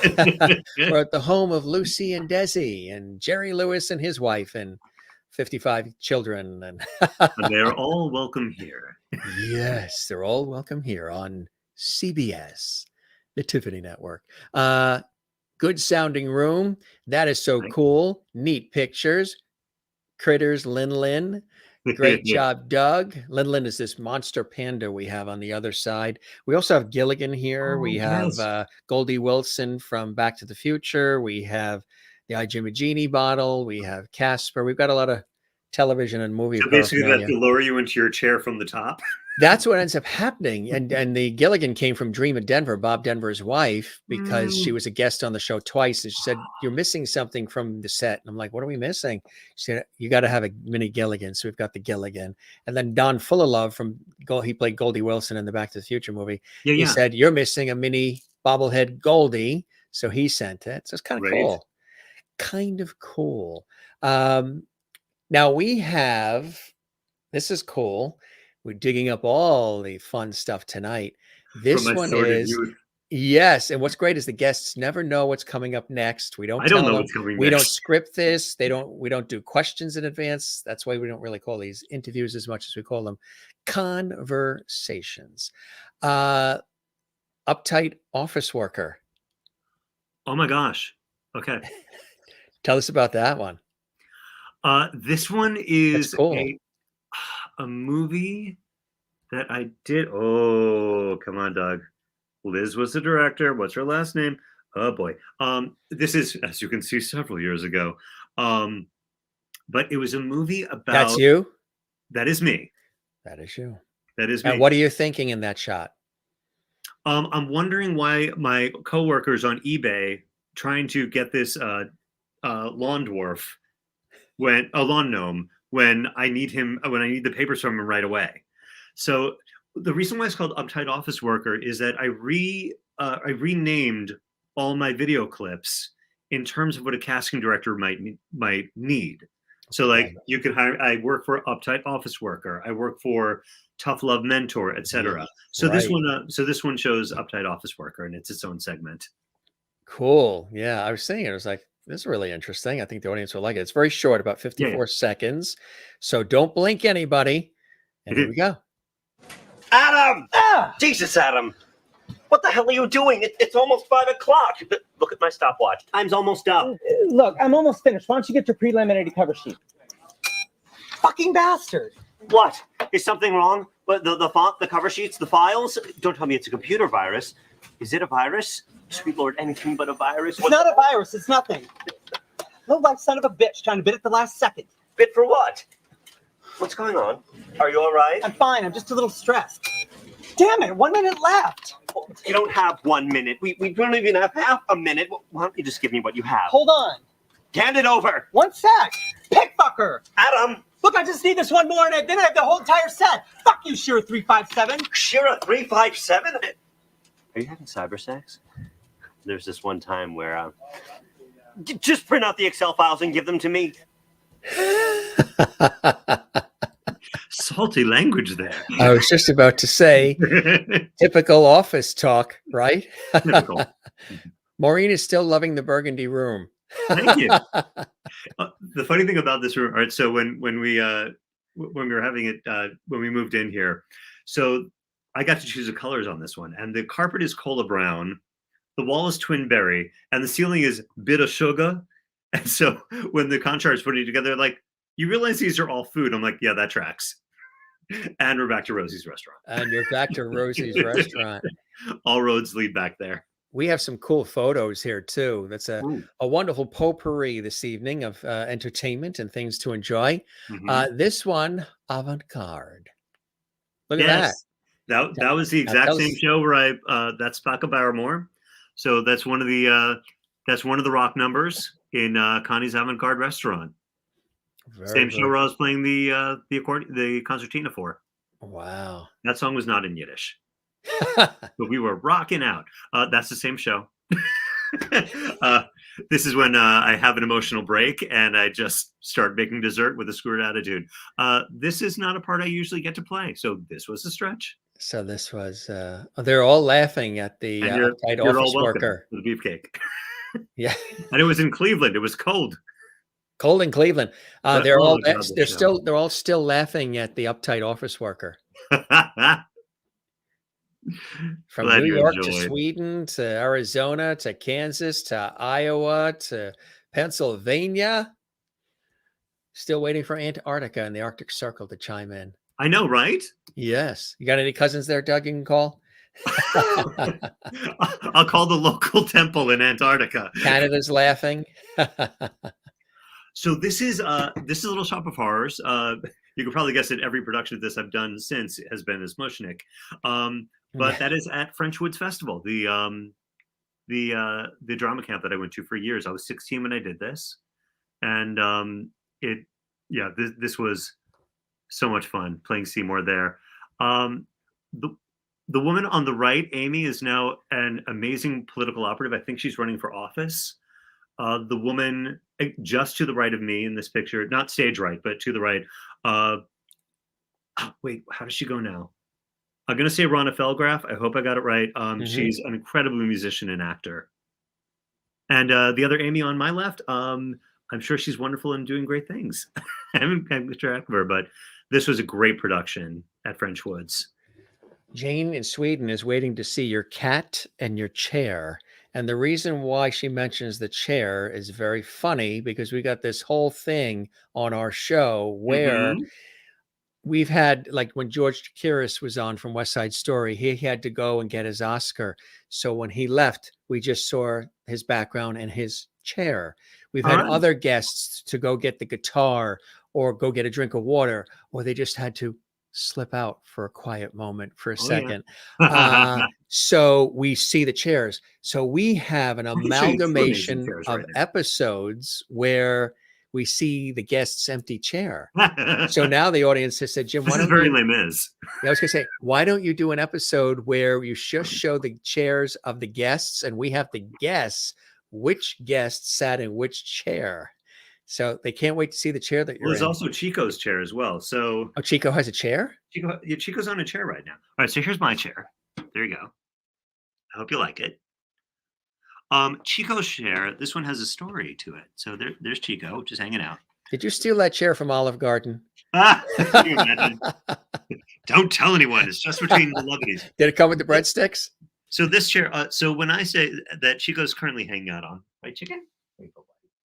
So this chair is we got from my friend Rita. So when I stay up in Tamworth, I stay at That's home. a fancy chair. That's a great I chair know, that right? Chico has. Yeah. He deserves it. Chico has a cushion and everything. He's a classy chicken. So our friend Rita, who I stay with when I'm working at the working with the Barnstormers Theater in Tamworth. I'm so glad everyone loves the chair. Yeah, Merlin loves the tapestry. She got a quick glimpse of the tapestry. Right? Oh, they move fast here. They love Chico's chair. The Chico chair. Yeah, he just loves to hang out there when I'm doing jobs online. But Rita, she restores vintage furniture, and she's got her own place in North Conway, and so we had them shipped from there. So I get my friend Rita here. I wish I knew. Where in that's where we stayed in North Conway at the North Conway Grand Hotel and Inn there next to the outlets. Yes. That's where we were when we went up to see John Davidson, right in that area there. So is she in the main street of North Conway downtown? So like on 16 as you're heading down towards the 16. main and 16 Valley Artisans, and I never get the name right. Rita Roy, she's wonderful. I think I've seen that. 'Cause, I think we passed by that. Wow. Yep. We'll have to, next time we go up, we'll have to yeah, really well done. Or maybe even have her as a guest on the show and she could show us things that she's got. That would be my cool. gosh, she'd be wonderful. Yeah. She'd be wonderful. Kathleen Walker in New York City wants to know, does Chico sing? Chico says his own name softly. He says, hello and how are you? Mango, who's currently upstairs with my husband watching up there, Mango sings whole songs. She's got this, to annoy my husband, I taught her to say, chicken. And so now she does that, but now she's turned it into a song where she goes, dap, dap, dap, dap, dap, dap, chicken. So she's got her own song. She says whole sentences, and I've taught her Yiddish. So when I bring her something delicious, she now goes, yo, geschmacht. Because that's delicious. That is funny. Son, if you're up there and you want to bring Mango down for a cameo, I'm sure the Lovedies would love it. That would be fantastic, right? Sure. Do the neighbors get to hear any of this and experience any of this? You know what? We're really lucky in our building. We're a ground floor into a basement. or Yeah. Oh. an apartment into a basement. So actually, when I'm down here and I'm singing, I can record at any time, and there's no one adjacent that can hear me That is cool. because I've got to Hey. record all my songs for church now from down here. Dragged, kicking and screaming into the technology. And then there's Doug Tunes. Oh my gosh! Yes. Enjoy. Tell us about Doug Tunes. Okay, so Doug Tunes, I've got a great friend, Rob Voisey, that I grew up with. Same group of friends as Anthony Stellato. Hey, Anthony. Rob is an artist, and he's and calls people on their stuff. So he's like, Doug, what do you want to do more than anything? I said, well, I want to voice cartoons. He's like, so make one. I'm like, I can't make one, Rob. He's like, why not? Right. Because I don't know any writers. And he goes, well, yeah, you do. I'm like, actually, yeah, Crystal Skillman is an amazing writer, and yeah, I do. But otherwise, I don't know anyone that's got a production studio. Well, actually, my friend Brett Barry has a really good production studio up in, and he's an amazing sound guy. And then a year later, I'm making Doug Tunes. So I made 2 episodes on YouTube. The main reason for them is a calling card to, hey, I do lots of voices, please hire me. Right. And then Crystal Skillman, who is just having incredible success as a playwright. She's actually Zoe and Rain Save the World is about to open in London, have a production. She's phenomenal. But she called me and said, all right, so you're planning on doing 3 of them. Where do you want to go from here with them? And I said, I just want to get hired. And then it's like, then we're not doing a Doug Tunes 3. I'm like, no, we're not. But this is Doug Tunes 2. Enjoy. And if you know anyone that needs character work, I'm at your service. Enjoy. That is funny. Let's take a look. Enjoy, everybody. On the Jim Masters Show Live. I'm so used to, on radio and television, to doing like top of the hour or bottom of the hour station identifications. You're watching the Jim Masters Show Live entertainment lifestyle variety talk show series, where we're bringing back the lost art of conversation with light love, levity, and our JMS. And Sean just arrived with Mango if you want to meet her before Doug Tunes. Oh, yes. Yes. Come on over. It's good to meet my wonderful husband. In the same line of work? No, Sean. No, Sean's a financial advisor, but he knows more about musicals than I do. Mango. Oh, let's do a full screen. Yeah, let's do the formal intros, Doug. Exactly. So this is Mango. Mango girl. There you go. Oh, you just want to play with it? That's okay. And this is my husband, Sean. I'll raise this up. You raised me up. Yeah. Where's Josh Groban? I know. That's great. Hey, I sang Josh Groban when I proposed to him. Thanks, honey. It's funny how that was timed. When you said that, he walked out of the room. He said, that's news I didn't know. Bye. And I'm taking the bird with me. I'm taking the bird. Breaking news on the Jim Masters Show Live. Film at 11 bulletins at once. And now back to Doug Tunes. And now back to Doug Tunes. Doug Tunes. On JMS Live. I'm now in the home. Rough and tough town of hobos and hoodlums. Hand over the lollipop, Sonny. Gang, where folks are looking for work anywhere they can in these hard times. Even folks like Doug. I've auditioned off Broadway before, but this is pretty off.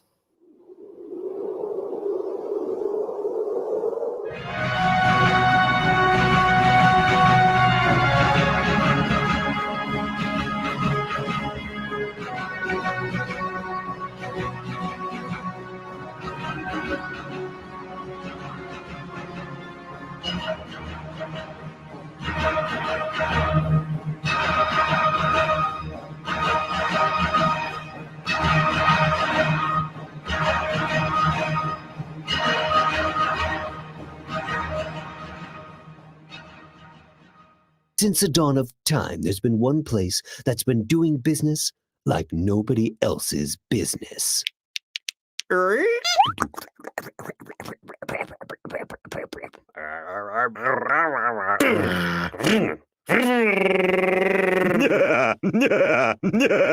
Super Evil Villain Henchman Industries Incorporated, Inc. Hold, please. Hold, please. Hi. Hold, please. I was sent here for an audition for a Mr. Mayhem.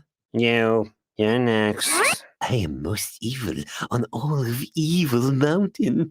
I sneeze evil, hiccup evil, and even breathe evil. Smell my wrath. Oh my god. Water. Oh, my spine. Fill out these forms, Mr. Shapiro. It's Shapiro.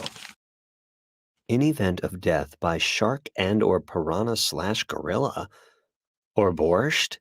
Flaming Beatman is not scared of any borscht, but I can't do the sour cream anymore. Lactose intolerant. It wasn't me. It was that wizard guy. I hope you brought your own tape. I have my voiceover tape and sheet music. Like that's gonna help you fly over molten lava. Jeez. Okay, no biggie. Just let me answer these questions. How evil are you? I am so tough. Do you know how tough I am? You know the rat traps with the bars that come down? I bench press that stuff. I do. Oh, I'm terribly naughty. Trust in me. You make me feel like a natural henchman. And then there was the time I was brunching with Dick Cheney. Oh, evil totally doesn't even begin to describe me. I punched a bunny. I'm so sorry.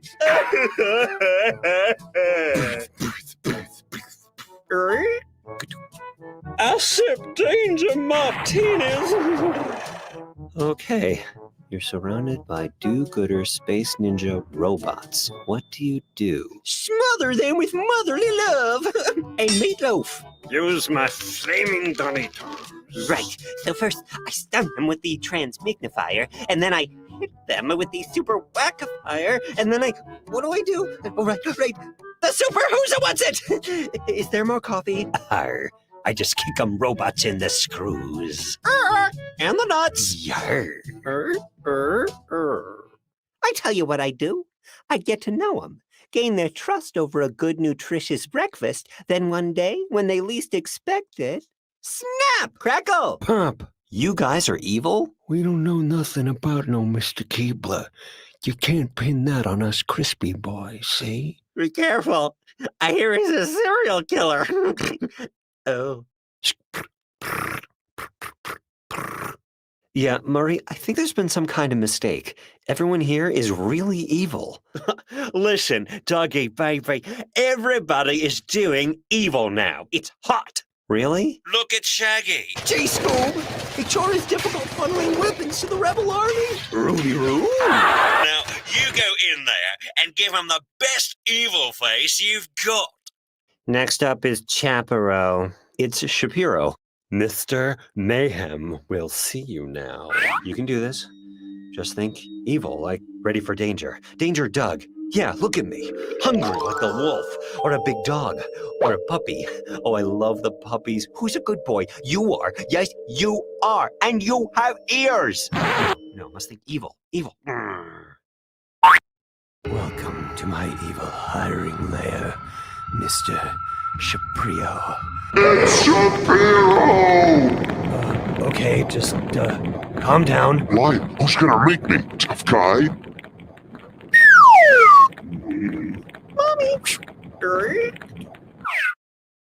I guess that makes you the new Mr. Mayhem. Well, thanks. Oh, but call me Danger Doug.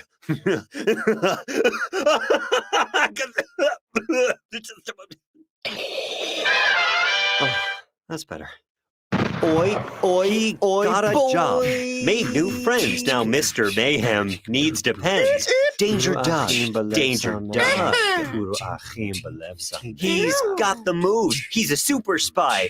Doug's a kosherlicious voiceover guy. Danger Doug. Danger Doug. Yeah, I said danger. Yeah, I said Doug. He's my hero. Shapiro.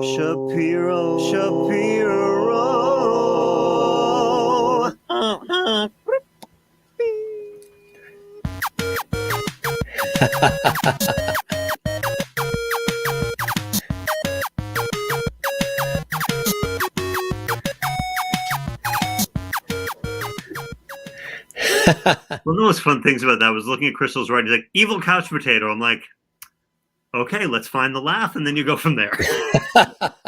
Well, let's check in with the Lovity Squad. Claps from Canada, from Merlin. Oh, Canadian claps, even better.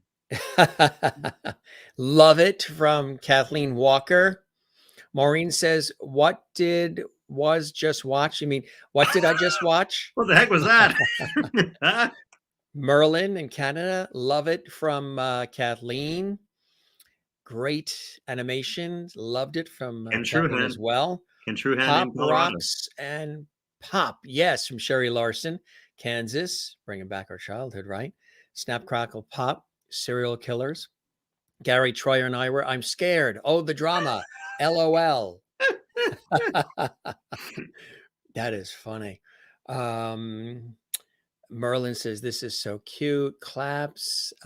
Julie says, hello, Doug and Sean and friends. Sending love from Chicago. Welcome to the Gym Masters Show live.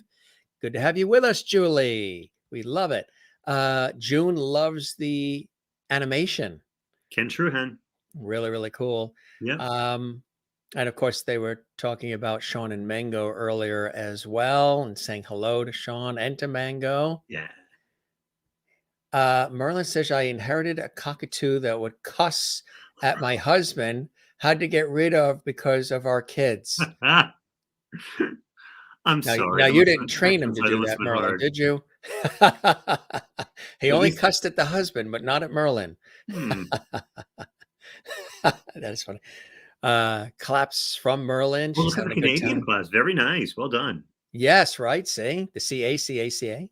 Yeah. Oh, Canada. Funny video clip. Nice meeting Mango and Sean earlier. Christine Clifton. Yeah. Kathleen says you're awesome. We only do awesome on our show. It's we true. only do awesome. That's Yeah, the it. contest was tough.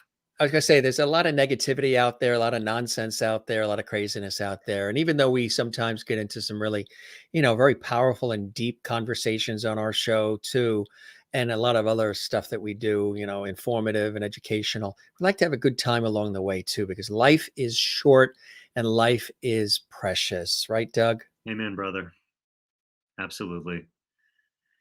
Yeah. You got full screen. Do you want to preach? Well, I do sing at church. 3, 2, 1. Here's his sermon. Well, I mean, I do have a prayer that I do before any performance, and that's Great Spirit who runs through us all, God and Goddess, please help me to know you in a way that I can understand, so that I can give to you for all the beautiful things you've given me in this life, and help me to remember that what I'm doing is not about myself, but about helping this particular audience to go through whatever it is they need to go through, and help me keep the me out of it. That should be said on top of Mount Everest with a bullhorn. Yes. All right. I'll try and get in shape to start climbing it. Chico, fly me up. Chico. I keep hearing Jose Feliciano and Chico and the Man when I... That is funny. How old is Chico? You said... Chico is apparently 21 and Mango's 21. And Mango's in her teens. They both have stories and diverse backgrounds. Yeah. Chico had a little bit of a tougher time. He do you want to be here for the story, buddy? Yeah, bring For Chico 3 in. seconds. Hey, Chico. Maybe you'll stay for a bit. So Chico was with a he's done. So I think there was a firefighter and who passed away, and Chico belonged to the firefighter and passed away in 9/11, went to the uncle. The uncle passed away, and Chico was just living in an apartment, and like the neighbors would be coming in and like feeding him, but he was alone in the apartment. So it's and then he had another set of people that were that were good to him, and just for whatever reason they could never burden me more. But he flew right to me when he came out of the cage. We met him and we were chattering like old buddies, and I'd never been that way with a bird before. Like usually we had Lucy. Lucy's gorgeous. And I was able to dance with her and and say things, but I couldn't like hold her because she patterned to Sean. And Chico was the first bird that was like right to me and chattering like old friends. We shower every morning together to keep him wet, and he raised a little wing, and I wash under the wing, and he's wonderful. Now he gets work that he's asked for and not me. Really? Online musicals and the Regano brothers. It finally happened. They said it's a show about pets. when the parents leave the house, and we just need Chico. I'm like, fine. So I did one of like watching Chico with me out of it, send it to them. I had the honor of singing to them enough, but fine. He'll have his own agent. If my manager and agent are watching, Take 3 Talent or the Talent Express, make sure he gets his own contract. We'll sign him up. Jane is really dying to see the cat and wants to know how old the cat is, what kind of cat. He's a black Maine Coon named Ricky, and when we had Lucy, that's why Ricky got his name. I advocated for Linus, and my husband was right. He's not a Linus, he's a Ricky. Ricky's about 14 but now. you got the burgundy room, so I it did evens out. It's a wash. It's a win-win. I gotta re-angle that. There you go. So, Sean, if you're watching, they want to see the cat. They're dying. Sean. They've been asking for the cat. I know. He's getting his steps in. I mean, it's wonderful. This is perfect. This is absolutely, that's funny. Did you say perfect? That's right. See, I'm intuitive. See? Intuitive. Perfect. We actually have some more shots. Here's one. All right. While he gets the cat. Yes, this was one of the best jobs of my life. This is In the Mood. Bud Forrest ran this, and I was the MC and principal vocalist for a 15-piece 1940s big band, and these were my friends with whom I sang as well. There were also 2 phenomenal dancers who did all the swing dancing. So here's an example of like when you realize that how important is what you're doing. So we're Ina's watching, your neighbor, Ina Kramer. Oh, hi Doug, it's Ina, your neighbor. I know. Boofer is an amazing dog. And Boofer's there too. He's gorgeous. I'm glad you explained that because it's your neighbor and Boofer. I wasn't sure what she was saying. No, Ina's not also my Boofer. It sounds like a fluffer in a saucy movie. No, I was gonna say Boofer is his Boofer own. Is the loving pet. Yes, of Ina Kramer. We've got Ricky. Thank you, Sean.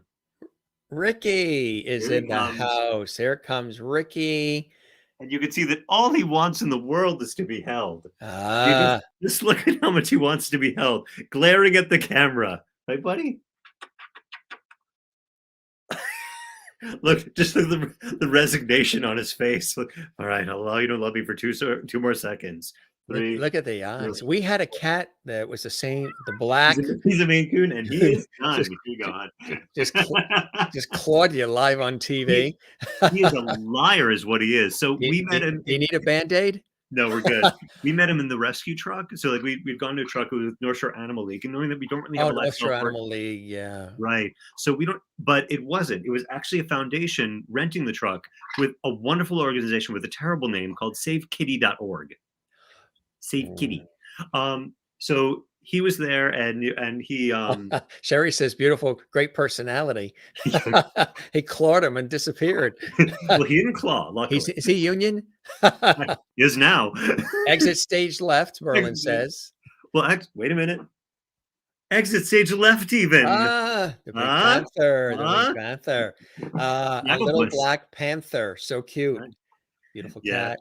So when we met him, he's like, "Oh, I just want to be held and held and held." Then as soon as he got to the house, he's like, "Okay, we're done. You get 3 pets, and then we're over this." Liar, right, Chico? Christine Clifton says, "Oh, it's Ricky, and Chico. They're all lovelies." Yeah, Mango too. Ricky, Sean, Mango, yeah, the whole crowd. That is very, very fun. North Shore Animal League, they're fantastic. Yeah, they're fantastic, and they rented the vehicle out to SaveKitty.org. That's terrific. You know, we generally whenever we've had, even growing up as kids, whether it was a dog or a cat, we would always adopt them from like the shelter or that type of thing. Yeah, that's really cool. That's really, Sherry Larson says, Snugglepuss. Yeah, Snagglepuss. Oh, Snagglepuss. You know, when I first saw that. Stage left even. Oh, yes, that's Snagglepuss. Yes. Yep. He's on my wall as well up there. At first, I didn't see it clearly. I thought she said Snuffleupagus, going back to the Sesame Street full circle thing. Yeah. You know, I'm actually I'm actually up against myself on PBS. You know, Yeah. I was telling you, I'm doing the Jim Master Show live right now, but I'm also on PBS right now. You know what was really cool? When that happened, and I'm sure it's happened to you. Um, I was doing a live radio show on iHeartRadio, and it was like a Saturday, Sunday morning situation. So I think it was a Sunday morning. And then I was also on PBS at the same time. They were re-airing a special, Yeah. Yeah. concert special or something. So I was on the television and I was on the radio. Now, the radio show was live. I was talking to the audience. And it was a 5-hour show, Saturdays, 5 hours, Sundays live. So 10 hours live. And so a couple people were calling in and they were saying, Jim, we're seeing you on our televisions while we're hearing you on the radio, Yes. and you're talking directly to us.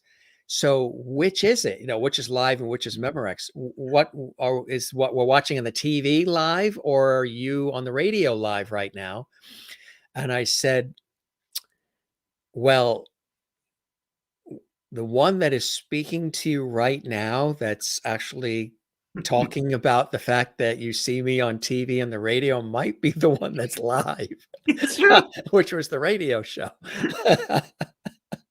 And then they said, oh, that's right. Yeah. I said, oh no, that's it was funny, but it was it was confusing. It was just funny to TV have feels that. so immediate. Yeah, it's like it's hard. Like I can imagine it'd be really hard for them to wrap their minds around. Well, And when what you say it, it's like, oh well, of course. Right, because I'm talking to them directly on the camera, on television, but then I was on the radio at the same time, and they happened to have the both on in their house. So they were calling in confused, like, well, which one is talking to me right now? I'm seeing you in double. Those are some wonderful fans getting you in stereo. It was stereo. That's right. Exactly. Stereo. Yes. And Merlin said she thought the Pink Panther. Understandable. It makes sense when you see it Understandable. on the back of a cell phone. He's think he's a cat. But like actually on the mural that I have up there next to Kevin Kline is Snagglepuss actually exiting stage left. Exiting Now, the room. Snagglepuss is next to Kevin Kline. How did you do that decor arrangement? We just chose our favorites. So we've got there's a line of Duke Ellington, Mel Blanc, Miss Piggy, Kevin Kline, Snagglepuss on that border. That is fantastic. Mel Blanc, the man of 1,000 voices, huh? He is an inspiration to me. Can you do any of his voices that he did?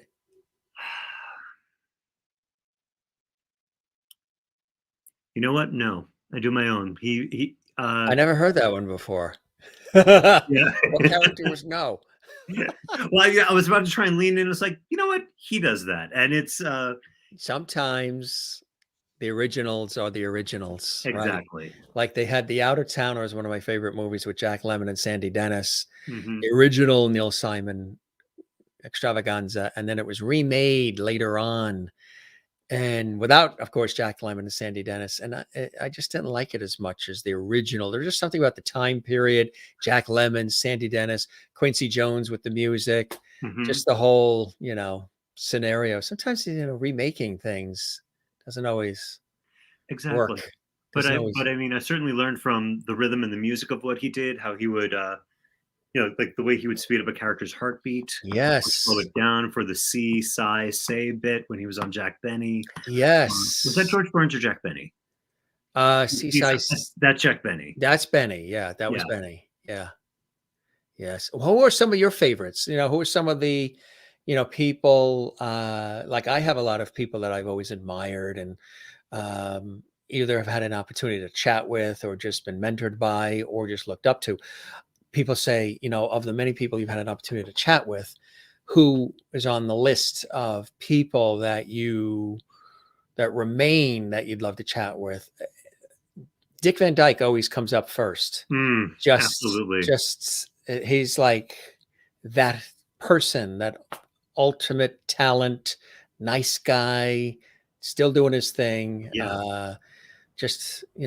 Generationally, he's reached so many hearts generationally, and just a good guy, I feel you. Those are the type of people I admire as well. The ones that can run their career, be well known, and Yes. still be known to be kind. Paul Right. Newman, Tom Hanks, Stanley Tucci, Bill Macy, Yes. Dick Van Dyke. Danny Burstein in musical theater, Rob Yes. McClure in music theater, just kind, centered men of integrity. And that's, that's the kind of thing that I'd like to be. The person I do try and pattern my life after he's a Boston actor named Jerry Kissel. And when I was an intern with the Shakespearean of Maine Theater of Maine in Monmouth, Maine, he just patterned the type of man, mentor, and actor I'm always trying to strive to be. He would be the one that would take all of us non-union actors at the time and say, okay, who knows how to do facial hair pieces? We're like, none of us. Great. And he'd get the crepe hair and show us how to iron it and show us how to place it on our face and cut it and, and mix the brown and the black and the gray to give it texture. Who here knows how to do old age makeup? None of us. Great. And he'd grab the oldest member of the company, shine a flashlight on top of their head, and like teach us how to line and where the light hits and everything like that. He even handled a tough situation personally, and he patterned for us how to keep that out of the rehearsal hall, but channel into everything he did on stage. And just an amazing human, and funny and deep and brilliant. And it's not necessarily famous. He's not in the huge zeitgeist, but known in Boston, and just he's a poison. He's a mensch. Mm-hmm. It's Absolutely. those type of people that have the strongest effect. So that's what I've tried to do whenever when I'm working at my beloved Barnstormers, the Barnstormers in Tamworth, New Hampshire. And it's a longer season. This past season, there wasn't time. We're in and out in separate companies. But when there's like a non-union company and young people on the crew, I try and do that. So what I'm good at is the business of the business. Right. So I will sit there and like, great, we're having a seminar. When do you want it? Okay, great. And then, and we talk about how to brand yourself, how to market yourself, how to enrich your support system. And, and then I'm available for questions afterwards and throughout our lifetimes. And, and some of my friends have this, the way that they've excelled and report back to me. And so that's how I try and do it. Has anybody called you a mensch over the years? It's actually my brand. I was trying to brand myself, and my voice teacher from a while ago, Joan Barber, who was actually Joan Barber, yeah. Yeah, she's Sure. an amazing actor. Fantastic, huh? Still is. She's delicious. I was asking for adjectives that describe me. She goes, "Fearless mensch." I'm like, got it. Took it, stole it. It's on my website. I was called a mensch by Craig Allen on WCBS News 88, the weathercaster, Craig You deserve Allen. that honor. Yeah, he said, "You're such a mensch." I'm like, it's a poison. Yeah. Mensch. It literally translates to person. Haven't been called a curmudgeon, have you? I play them well, but no, not yet. Not at that stage yet. No. So what do you have coming up? You were sprinkling in a little bit earlier some of the things that are coming up for you. What are you excited about that's happening? Obviously, the holidays are here at this time of the show, but what are some of the things that people can look forward to from Doug Shapiro, or Shapiro, as the guy said? Shapiro, that'll turn me into a curmudgeon. The stuff we already talked about the great work with Sue Zizza through Sue Media Production. So Presence the Play comes out in December. Debs in Canton is out now. You can get that on your wherever you get your audiobooks and plays, as well as What Remains by Kathy Moschett. So those are available. But actually, I was relieved because I just got cast in something. Like, yes, I do have something to talk about. You were telling me, right? I said, can we announce it on the show? And you said, absolutely. So yes. We have, I believe, do we still have? Yes. You're going to make a special announcement, right? So we have a graphic for that. It's a world premiere exclusive. What is the announcement? What is the exciting thing you're going to be doing? It's Esther in the Spotlight, but is that the graphic we're talking about? World premiere exclusive. Yes. Nobody knows about it. Oh, that's true. Now. So it's called Esther in the Spotlight. It is it's going to be about the story of Esther and it's, three friends reached out to me to let me know about this audition. It is a Mel Brooks send-up where they need someone to play multiple characters and also be part of a Manhattan Transfer style chorus. I'm like, no, please. So I auditioned as one of the Vestal Virgins who was, going to the king. and I did it as Mae West, and I got cast. So I'm part of the chorus in Esther in the Spotlight. It's a wait, I wrote it down. So And you it did the is- Mae West voice? Oh, I did a little bit. Yes, Oh, there was. let's hear a little. Well, there was a line about I come from a long line of professional virgins. My great grandma was a virgin, my grandmother was a virgin, and my mother was a virgin. So how'd that happen? Oh, immaculate deception. Mm. This segment sponsored by Virgin Airlines. Well played, sir. Well played. You Rich fed the Ross, line, I hope went you in and give grabbed much it. away. That's it. Masters and Shapiro, Shapiro and Masters on the road at a theater near you. Yeah, The Long Island Boys. the Long Island Oh, Boys. actually, that would be a good name, right? That's true, and it's why we talk so good and really quickly. What would be the Libs? Long Island Boys, the Libs. L-I-B. The Libs. Well, that would do for half the country. And if we get The sponsored, other half then would be shaking their fist. Wow, that's true. That could get confusing. We get confusing. So maybe we have to, once we get sponsored, we're add in the word ad as in advertisers, and we'll be the ad libs.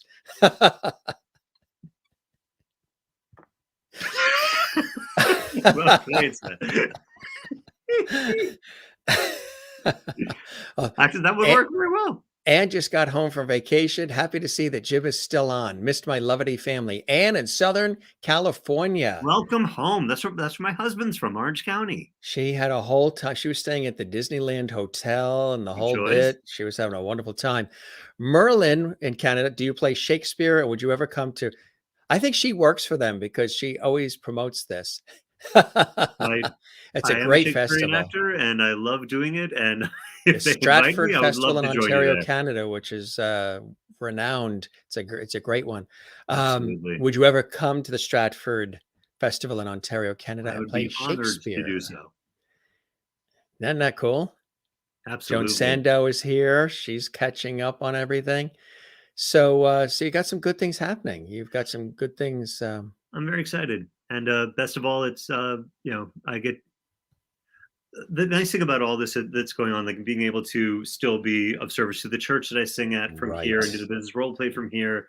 Also just, being here with an amazing husband who's just a good man who makes this all possible because he provides a safe space here. And so gives you the space to do what you need to do and express yourself and, be dug in the various roles that you need to be, right? absolutely. And husband's my favorite of all the roles. So.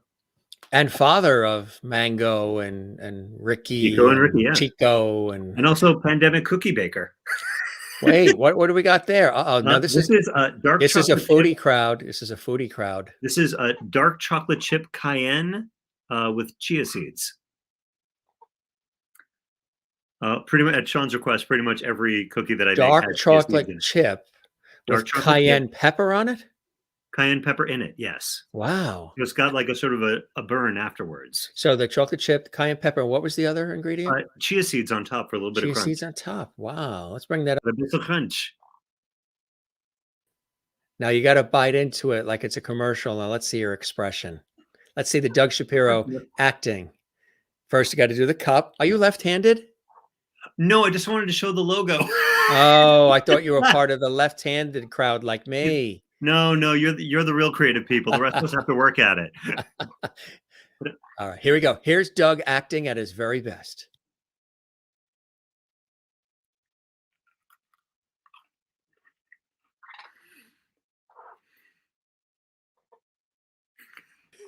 You're welcome. I won't even charge you for it. SAG after the rate. In a store near you.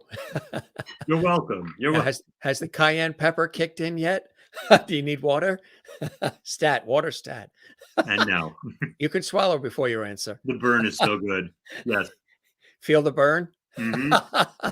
Where have I heard that before? We're back to the libs again. That's it. Sherry Larson sounds interesting. Quite delicious. Your neighbor, Ina, Oh yeah, says some pepper in I know it. it says take the pepper out of it. It's too hot. So when I take a batch for her, I bring it over without. Best cookies. See, I like peppers, so it'd be kind of an interesting combination. Is that a family recipe? I mean, where'd that come from? I never heard of the pepper with it. My friend Alexandra Dessous, who's an amazing human who I could talk about forever. She let me know about the DoubleTree chocolate chip recipe, the Waldorf DoubleTree. Oh, the DoubleTree hotels that give you the cookie when you Yeah, check the in. monster cookies. Yes. So when the pandemic hit, as a gift, they gave that out. So she sent it to me and started making it, and then at Sean's request, I made the cookie smaller and a little bit crunchier on top, and with a little bit of heat. So it's that main. Oh, and also we substitute the oats with flaxseed. Oh, wow. So you try to go healthy? As healthy as Flaxseed, I mean. It basically came from, we don't want to buy a whole freaking thing of oats when we don't really eat them that much. But you know what? We got flaxseed, so we use that, and now, yeah. The audience is now starving. This is a foodie crowd. Makes us want cookies? When do you not want cookies, Christine? You know, that's one of my favorite things. Like if I had a choice between a slice of cake or like cookies, I'm a cookie person. Yeah, I love cookies. I would take the cake and put it between two cookies and then eat that. And what would you call it? I'd call it a trip to Weight Watchers. Sharon Sachs is in the house. Welcome, Sharon Sachs. Oh, Sharon. That's a great name too, isn't it? Sharon Sachs. Absolutely. Eyewitness News at 6. And an excellent opera soprano.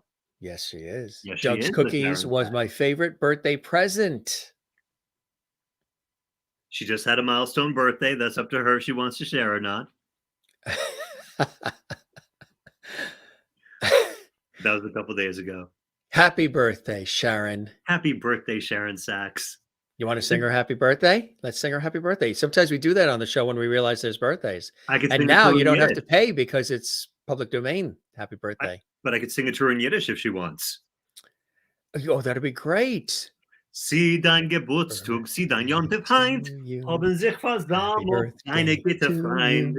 Jeder wünscht dir viel Gefeiert, wie von nach ist in Happy Freud. birthday to you. Wie wat mir wünschen dir gesinnt, wie wat die Liebeskind, wie wat mir wünschen dir gesinnt, wie wat, sieh dein Geburtstag, Sharon Sachs. I'm not sure if Chico's into the Yiddish.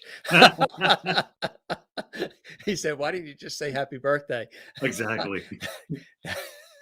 That is funny. Ah, Sharon. That is a milestone and It is. well earned. And still an amazing singing voice. And you had Jim Masters and Doug Shapiro sing you happy birthday in English and Yiddish live. 2 different versions. You're only going to get that kind of entertainment here on the Jim Masters Show Live. This is Entertainment, lifestyle, variety, talk show series. I think we've run out of letters. Hey, Doug. Oh, hey, Drew. I officiated his Is wedding. that Drew? Drew Selzman? Yes. Drew, welcome. You officiated at his Made a wedding? lot of cookies. Oh, yeah. You know what the number one appetizer is at weddings, right? Is? You know what it is? Now what? It's the pigs in the blanket. It's those little hot dogs that are rolled in that dough.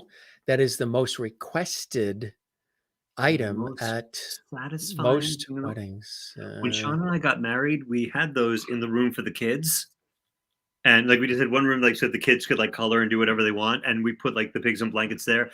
All the adults kept running into the room and stealing them from the children. Not right. Not right. Singing on the fly. Yes, we did it on the fly, June. You got it. Now they're all saying happy birthday to Sharon. That's really, really cool. So you're enjoying the ride. You're enjoying what you're doing, Doug, huh? So much. You're having a good time. I am. And it's entertaining and great to be of service in many different ways. Anything? What's on the Doug Shapiro bucket list of things you'd still like to do? Things that are out there and you're longing a little bit, just maybe didn't have time to do it yet, or they're just on that list. ADR. I think that stands for audio digital recording, right? Mm-hmm. There's something about a loop group that just excites my imagination. For those of you that don't know, and actually Jim, you could probably describe this better than I, so feel free to jump in. When you watch a movie or a TV show and you hear like a voice from off camera or ambient people speaking in the background, that's usually done by a loop group of actors. So they don't have to pay all the background on the set and upgrade them for saying a line or saying more than 5 lines. So there's a loop group that they get together. Supposedly they're working on, a TV show, and they come in for the day. and you see like the thing on the screen, and like, okay, you're gonna be voicing that woman right there. 3, 2, 1, and you say something, and then someone else comes up and they say something, and so you just immediately have to come up with the character and who the person is immediately, and but within the life of the scene, or to know like if you're in a hospital, to come up with like believable terms that a doctor would say or a nurse would say, and that is to sit in a room with people and do that kind of union work would be amazing. Mm. The other thing is, the TV film is something I would love to do. It's not something I'm burning to do, except The Marvelous Mrs. Maisel. I see that show and I feel seen. Every single, like, whether she's in a temple or whether she's doing comedy or whether it's just a Jewish home, I feel myself there all the time.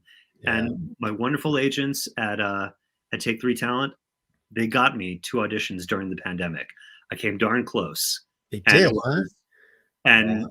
and like they hear me. They're amazing. And so that's the one show where I'm just like, oh, num num num num num num num. How about writing and creating your own? I mean, you have the Doug tunes and all these other things, but is there anything else that you'd like to create that is Doug Shapiro production? It's not one of the main things I think about, to be honest. If someone had a project for me and I could be of service to them, and there's someone that I'm like, Yeah. that are of whom I remind them. Right. Like if there's like John Barrymore, where I know, and I've done I Hate Hamlet and loved it.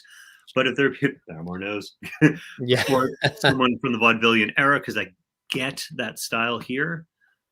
If someone writes that show and they need me to do that for them, Yeah. I'm proud to do so and bring it to the people.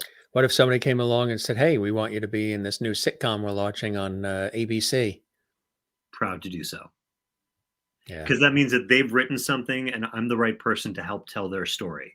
That's Right. what feels good. We're all storytellers in the work we do, right? We're Exactly. very blessed to be doing work that we have worked hard to do and have studied and honed and fine-tuned, but that comes almost effortlessly in many ways, and it's sort of automatic pilot just because we love it so much and we're passionate about it. And we're blessed because we can communicate, connect, relate, and leave the room better than we found it. People are inspired. They're touched. I can't tell you how many times I've been places where somebody will come up to me and said, "I've watched you or followed you for years on different things." And I was always just hesitant to come up and say anything. But now that you're here standing in front of me, I have to tell you that what you did or what you said or what you've all these years has meant so much to me. And when I hear things like that, and I know for you too, Doug, that is really what it's all about. That is, money can't even buy that. You can't even script that. When somebody comes out of the woodwork and they've been following for a long time, and they just something you did or said that day hit them even deeper, and they have to express that, how it really empowered them and moved them, sometimes to even change their lives for the better in some ways. That's the beauty of all this kind of work, right? As That's so storytellers. beautifully said, Jim. I love that, leaving the room better than you found it. That's tikkun olam. That's how you're healing the world. And to have someone come up to you like that and say something like that. We're all 16 inside, but our bodies get older. Yes. Yeah. And I say we're adults, and no, we're nothing but children in adult clothing. exactly. And just no matter how much experience we get, just waiting for someone to realize we're an imposter and that we're about to be fired. And one of the only thing that counters that is when someone comes up to you, like you said, especially someone younger, who has, who's like, "Hey, what you're doing is what I want to be doing." I've had that a fills lot. you. Yeah. I've had that a lot. Yeah. That's the stuff. Right.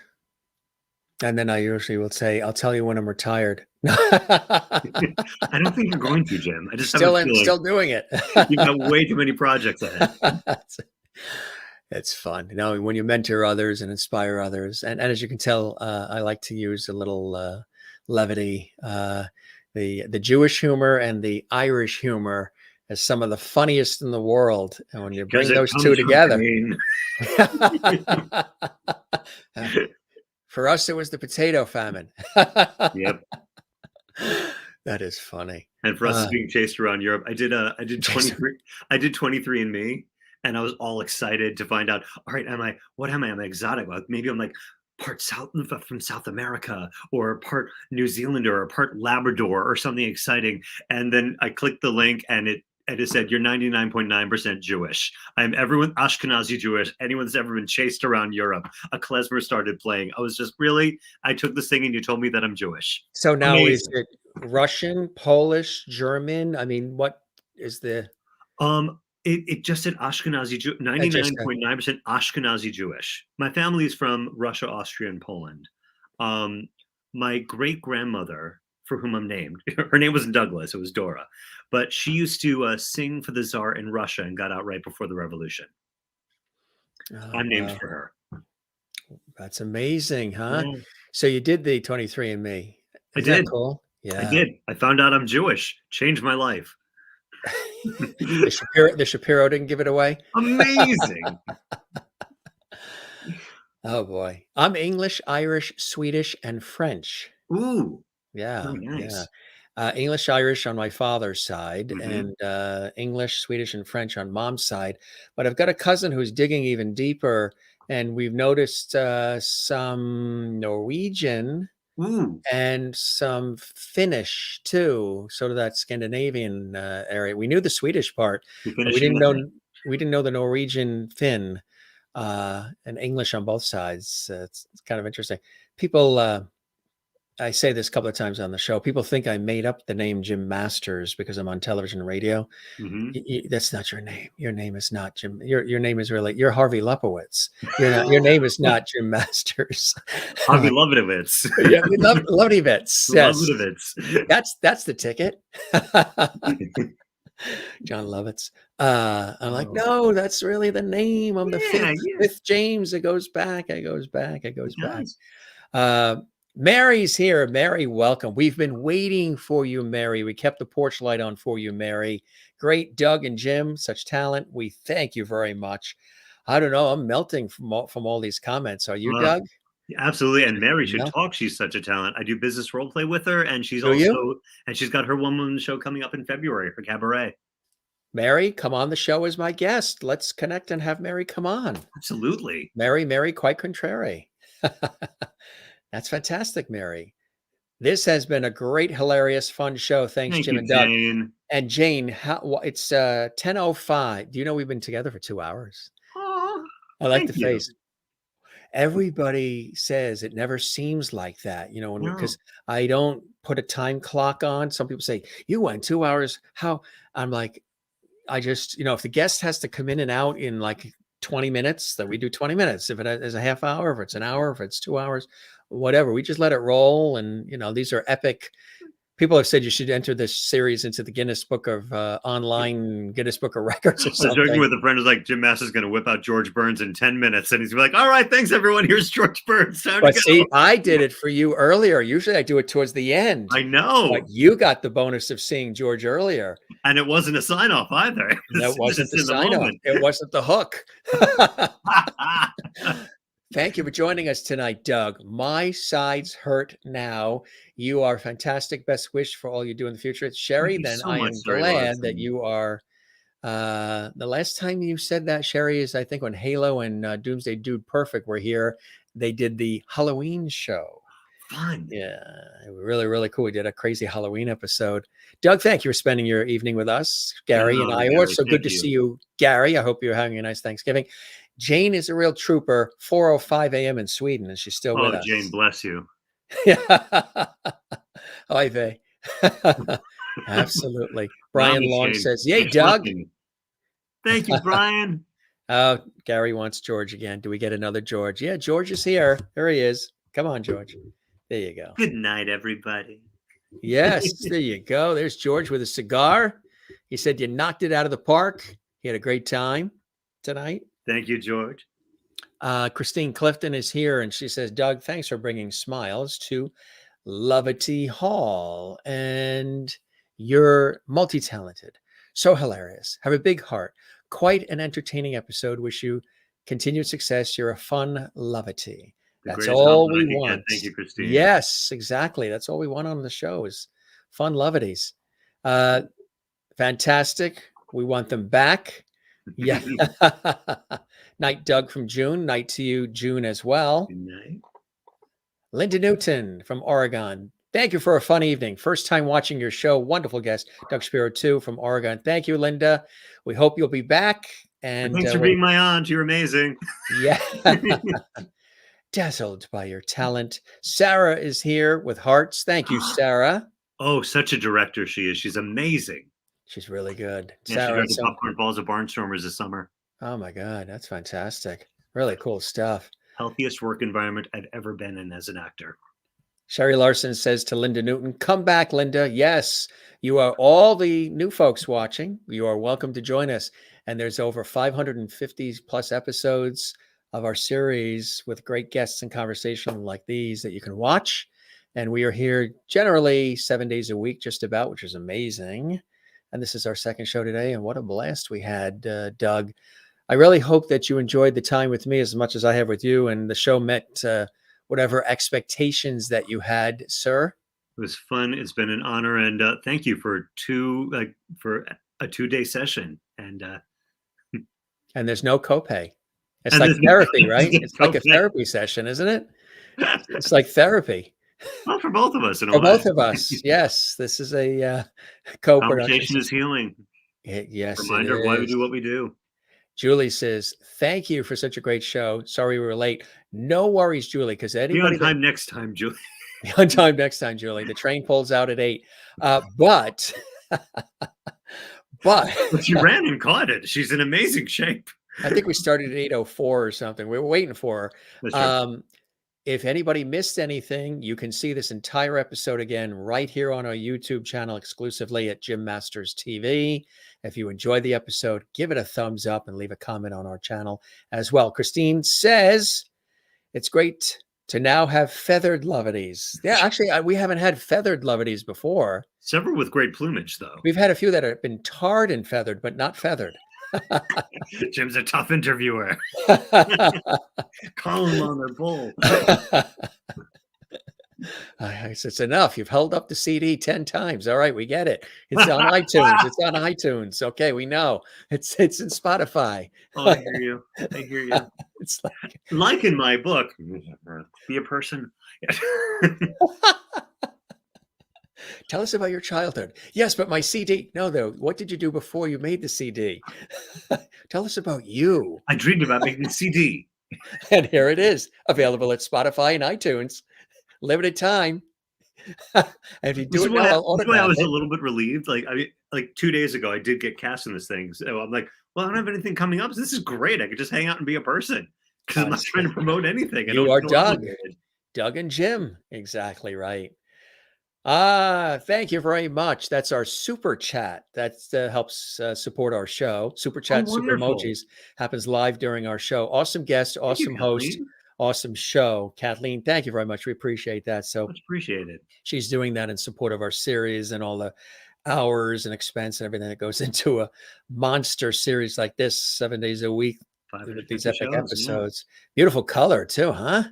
That really is beautiful. Nice teal. Thank you, Kathleen in New York City. That's the color of my husband's office. So it's a cool color. Yeah, it's a cool color. Great. Merlin, thumbs up there. Best night from June in Maryland. Thank you, our great friend. Fun group of listeners. Yes, the Lovities are a fun bunch too. We really created a beautiful community here. And now you're a part of it, Doug. It's an honor. Thank you all for making me feel so welcome. My Levidala. Yeah. Wait, did you just spit in my eye? Just take it as part of the that's the levity. Now you're really a levity. Risk you take. If he spits in your eye, he's a levity. That's what we call a spit take. Oh my God. That's what I long for. Like when you're doing one of those really serious shows, like, oh my God, where's the spit take? Does somebody put in the spit take, please? I'm ready. I'm ready. Wait a minute. This is a serious show. It's what?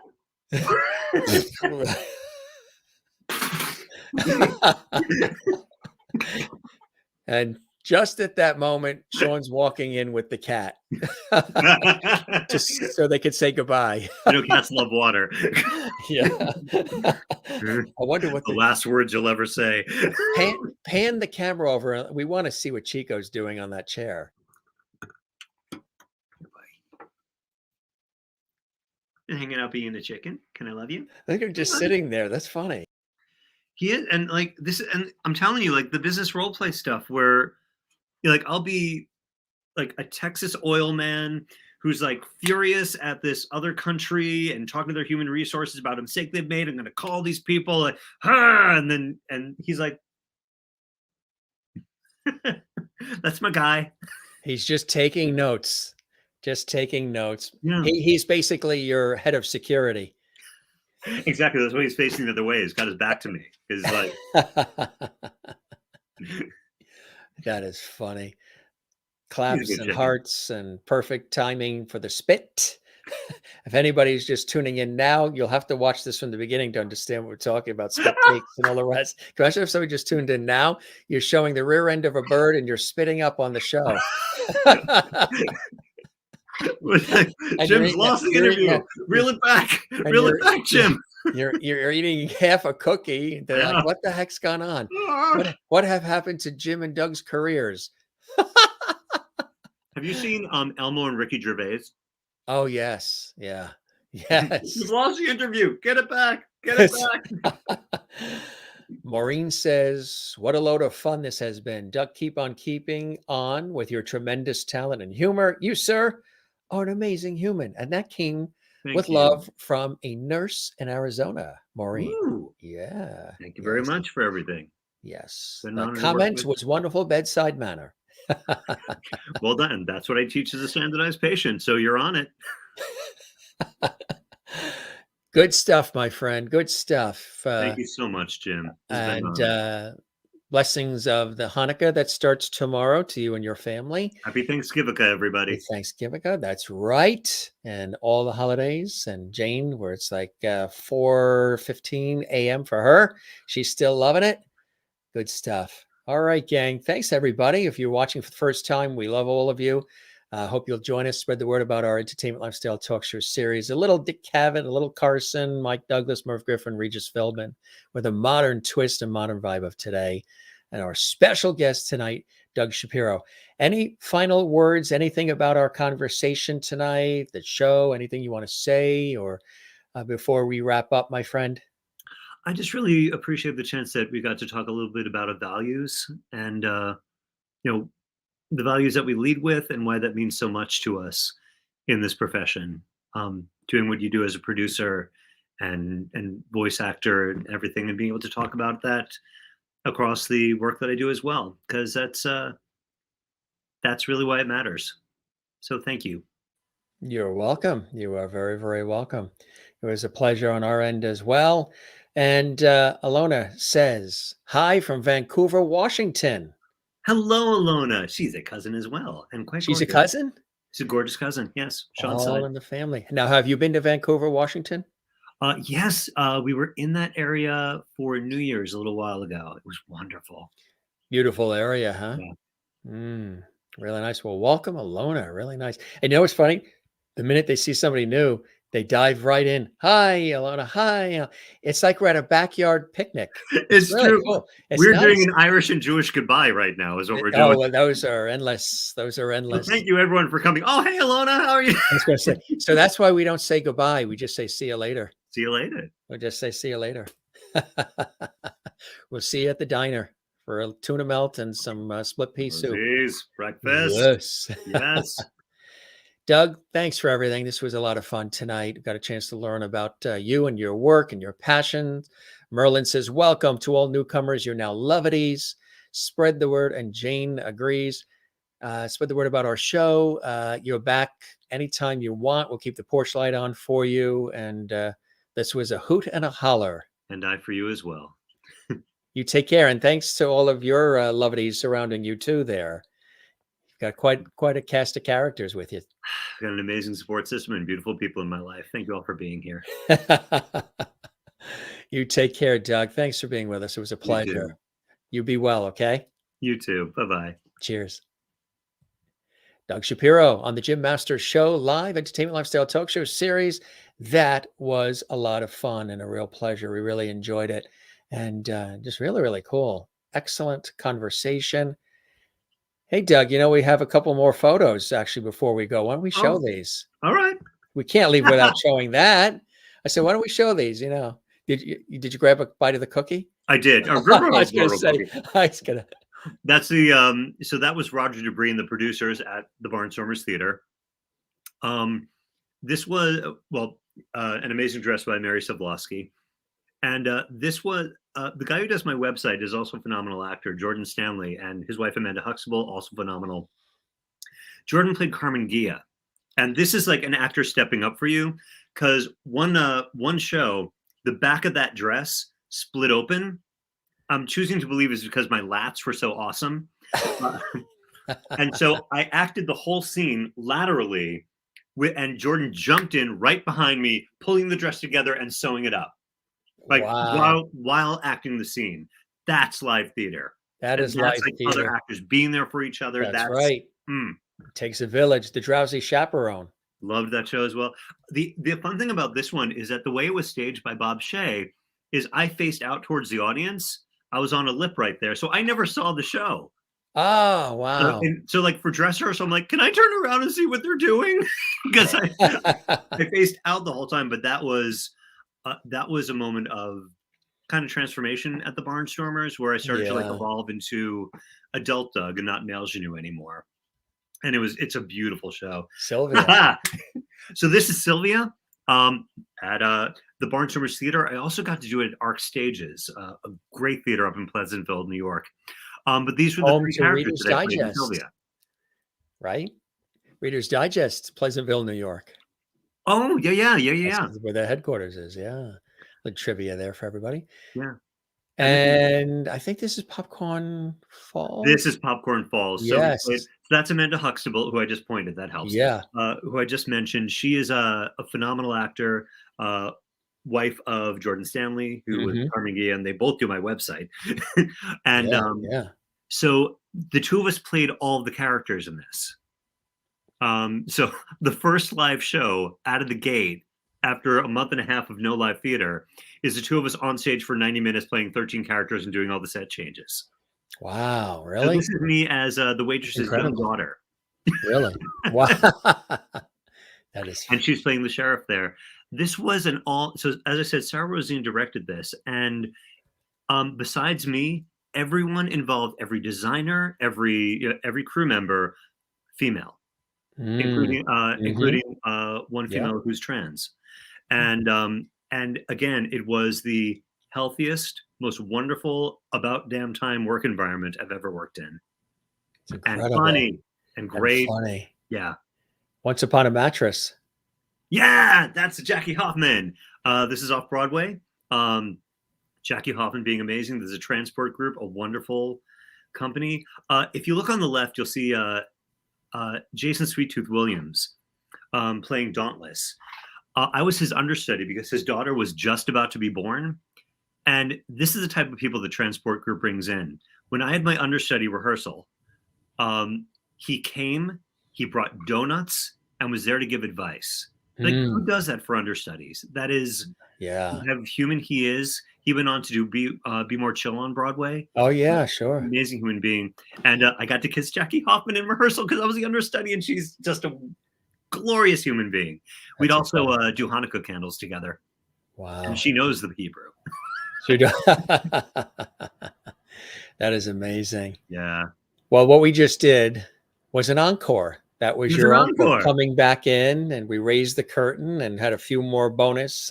That was all planned for you and I. We had that planned, right? Exactly. Didn't we? I think we did. I don't know. Moving live. I noticed one glass. What's in that glass? What was? Right. We fuse the hydrogen and oxygen here in our home. Yeah. Scotch-like. It should be so interesting. All right, my friend. Once again, take care. Go stretch those legs, like we say. Get the circulation going. We say that to all the guests. And everybody here says thanks for being with us. And thanks for the encore. Standing ovation from Maureen. We all should stand up. We've been sitting for 2 hours. Yeah. Do you ever do him? Do you ever do Groucho Marx? I could see you doing that. All right, secret between us. That was a part of Marvelous Mrs. Maisel that I was this close for. Was the Groucho Marx? I He could was supposed to see be- that. Yes. I may have just given something away from the season. I don't know if I'm supposed to do it. Don't tell anyone, Lovedies. No. I mean, oh no, Harpo, Chico Marx. See the bird, Chico Marx. See that? Right in on cue. Yeah. That is hilarious. All right, my friend, fellow Long Island boy originally there. And do you still have family on the island? Oh yeah, my mom still lives in the house that I grew up in. Wow, yeah. And I went to Talk at elementary school. Were you doing her just now? No, I'm doing me after 10 o'clock when I start talking like this when I get tired. What's mom's name? What? What's your mother's name? Natalie. Natalie. Hello, Yeah. Natalie. Yeah. It's wonderful. And I have a wonderful mother-in-law, Evelyn, and a stepmother, Arlene, all three of whom are beautiful. So what exit are you? 63. 63. That's how you do it. That's Yep. the exits. That's it. All right, my friend. Once again, thank you, Doug Shapiro. Actually, this was really cool. And you're welcome back anytime, okay? Thank you so much, Jim. See you All right. soon. Enjoy the weekend. Take care. Bye-bye. All right. That was our encore. We planned that encore on purpose. Maybe not. You guys enjoyed it. We thank you so very much. Wanted to let you know, too, that Linda Pearl was on the show recently, iconic film and TV actress and singer. Patrick Duffy was on as well. Of course, Bobby Ewing from Dallas. They are together, and they are wonderful people. They were with us. Check that episode out. Did you know that David Osmond, the nephew of Donnie and Marie, as well as son of Alan, was with us recently? Check that episode out as well. Kelly Conway, daughter of comedian Tim Conway from Carol Burnett Show and everything else. She was on recently. Check that episode out. She wrote this wonderful book, My Dad's Funnier Than Your Dad. Hey, coming up next week, Nathan Butler, he's on NCIS this month on CBS. Also General Hospital and so much more. That is coming up in a plethora. If you want to see some of the episodes coming up, just look at our YouTube channel. You can see them coming up. The Pointer Sisters were with us as well. Anita Pointer, Ruth Pointer, they were on the Jim Masters Show live. Check that episode out. Judy Tenuta, comedy legend, the Love Goddess, she was with us too. Cassandra Carroll, celebrating Marilyn Monroe, she was here on the Jim Masters Show live. Marion Ross was here from Happy Days, and Anson Williams, and Kathy Garver from Family Affair, and so many fantastic. Austin Pendleton was with us. I mean, it's a plethora of people. Spread the word. Help us share the levity with the world. Tell everybody about the Jim Masters Show live right here on our YouTube channel, Jim Masters TV, which is a channel dedicated to entertaining, informing, inspiring, educating. And of course, as we always say, don't forget to smile. Don't forget to share the levity. Find your Zen place. Mine is with loving family and friends. And then, of course, the ocean. Speaking of Long Island, that is actually the South Shore of Long Island, Robert Moses State Park and Beach. And that's the Atlantic Ocean you're looking at. Love the ocean, swimming, surfing, boogie boarding. You know, grew up near the ocean, as did Doug, so we're surrounded by water. So, and I'm also here on the coast and love the water, love the ocean. And my career in television, radio, stage, and film over the years is another Zen place for me. So as we always say, find your Zen place and share it with the world. Share your love and your passion for whatever it is you do and share it with the world. The world needs you, needs Doug, needs me, needs all of us. Christine Clifton says, all great photos, fantastic shows to be a part of. Absolutely. What a blast. From Merlin. Claps from Linda Newton. We thank you very much. I saw those claps, and that's the care sign. I love that as well. Sherry Larson in Kansas says, thank you, Jim, for another fantastic show. Doug is great. Absolutely. I agree. I second that emotion. Kathleen Walker says, this was a great day of shows. This was our second episode of the Jim Masters Show live for today.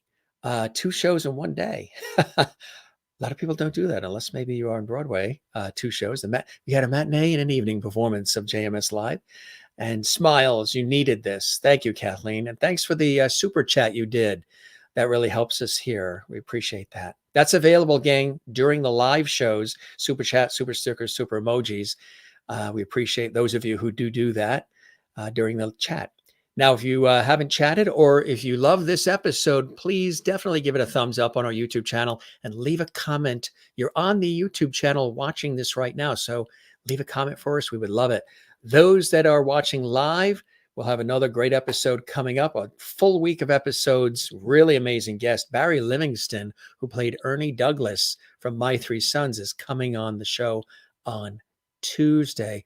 We've got amazing guests all week long. And for those of you that are not watching this live, you're watching this later on in the archives, stay right here on our YouTube channel. Another episode, one of over 500 plus for you here on the Jim Master Show Live. Pretty soon I'll be saying 1,000, I think, plus. Thank you, Merlin in Ontario and Gary in Iowa, USA. We appreciate that. Kathleen Walker in New York City. Have a great night. Good night all and hugs. See, they are, since we don't have a studio audience and I'm a host, this is our studio audience, virtual studio audience, the Lovities. Good night, Kathleen. Good night, Mrs. Calabash, wherever you are. Good night, Lovity Jim from Jane in Sweden. Absolutely. We love that.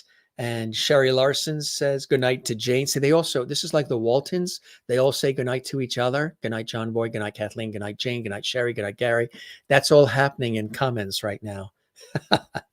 Maureen says, have a wonderful night, day, my dear Lovities. I'm thankful to be a part of this amazing family, and I love you all. Tight Lovity hugs to each of you. Right back at you, Maureen. Busy time for you, right? Your daughter just got married, and you're retiring, I think, at the end of December, right? So, and we're going to be going on a Lovity cruise. That's right. In 2023, we're putting together a Lovity cruise to Bermuda, and many of you want to come. We were going to do 2022, but it's still a little crazy and we'd have to throw it together. Here it is already, almost December. So we're looking at 2023. Give us time to plan, and because so many of you want to go on the Lovity cruise. Maybe we'll have Doug come on a Lovity cruise too. That'd be fun. Can you imagine? He'll bring Chico. He'll bring the whole gang. He'll bring his cast of characters and we'll bring ours. Hugs to you all from Jane.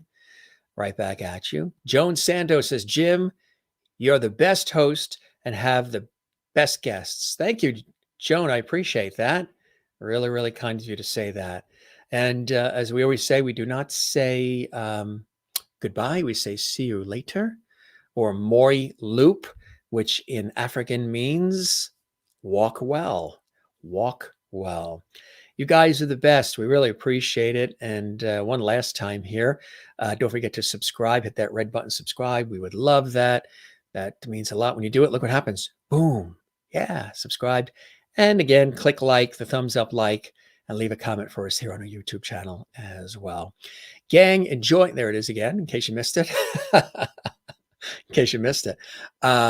Thanks. This was a lot of fun. 2 shows tonight or today. Double Lovity for all of you. Stick with us. Another great episode coming up.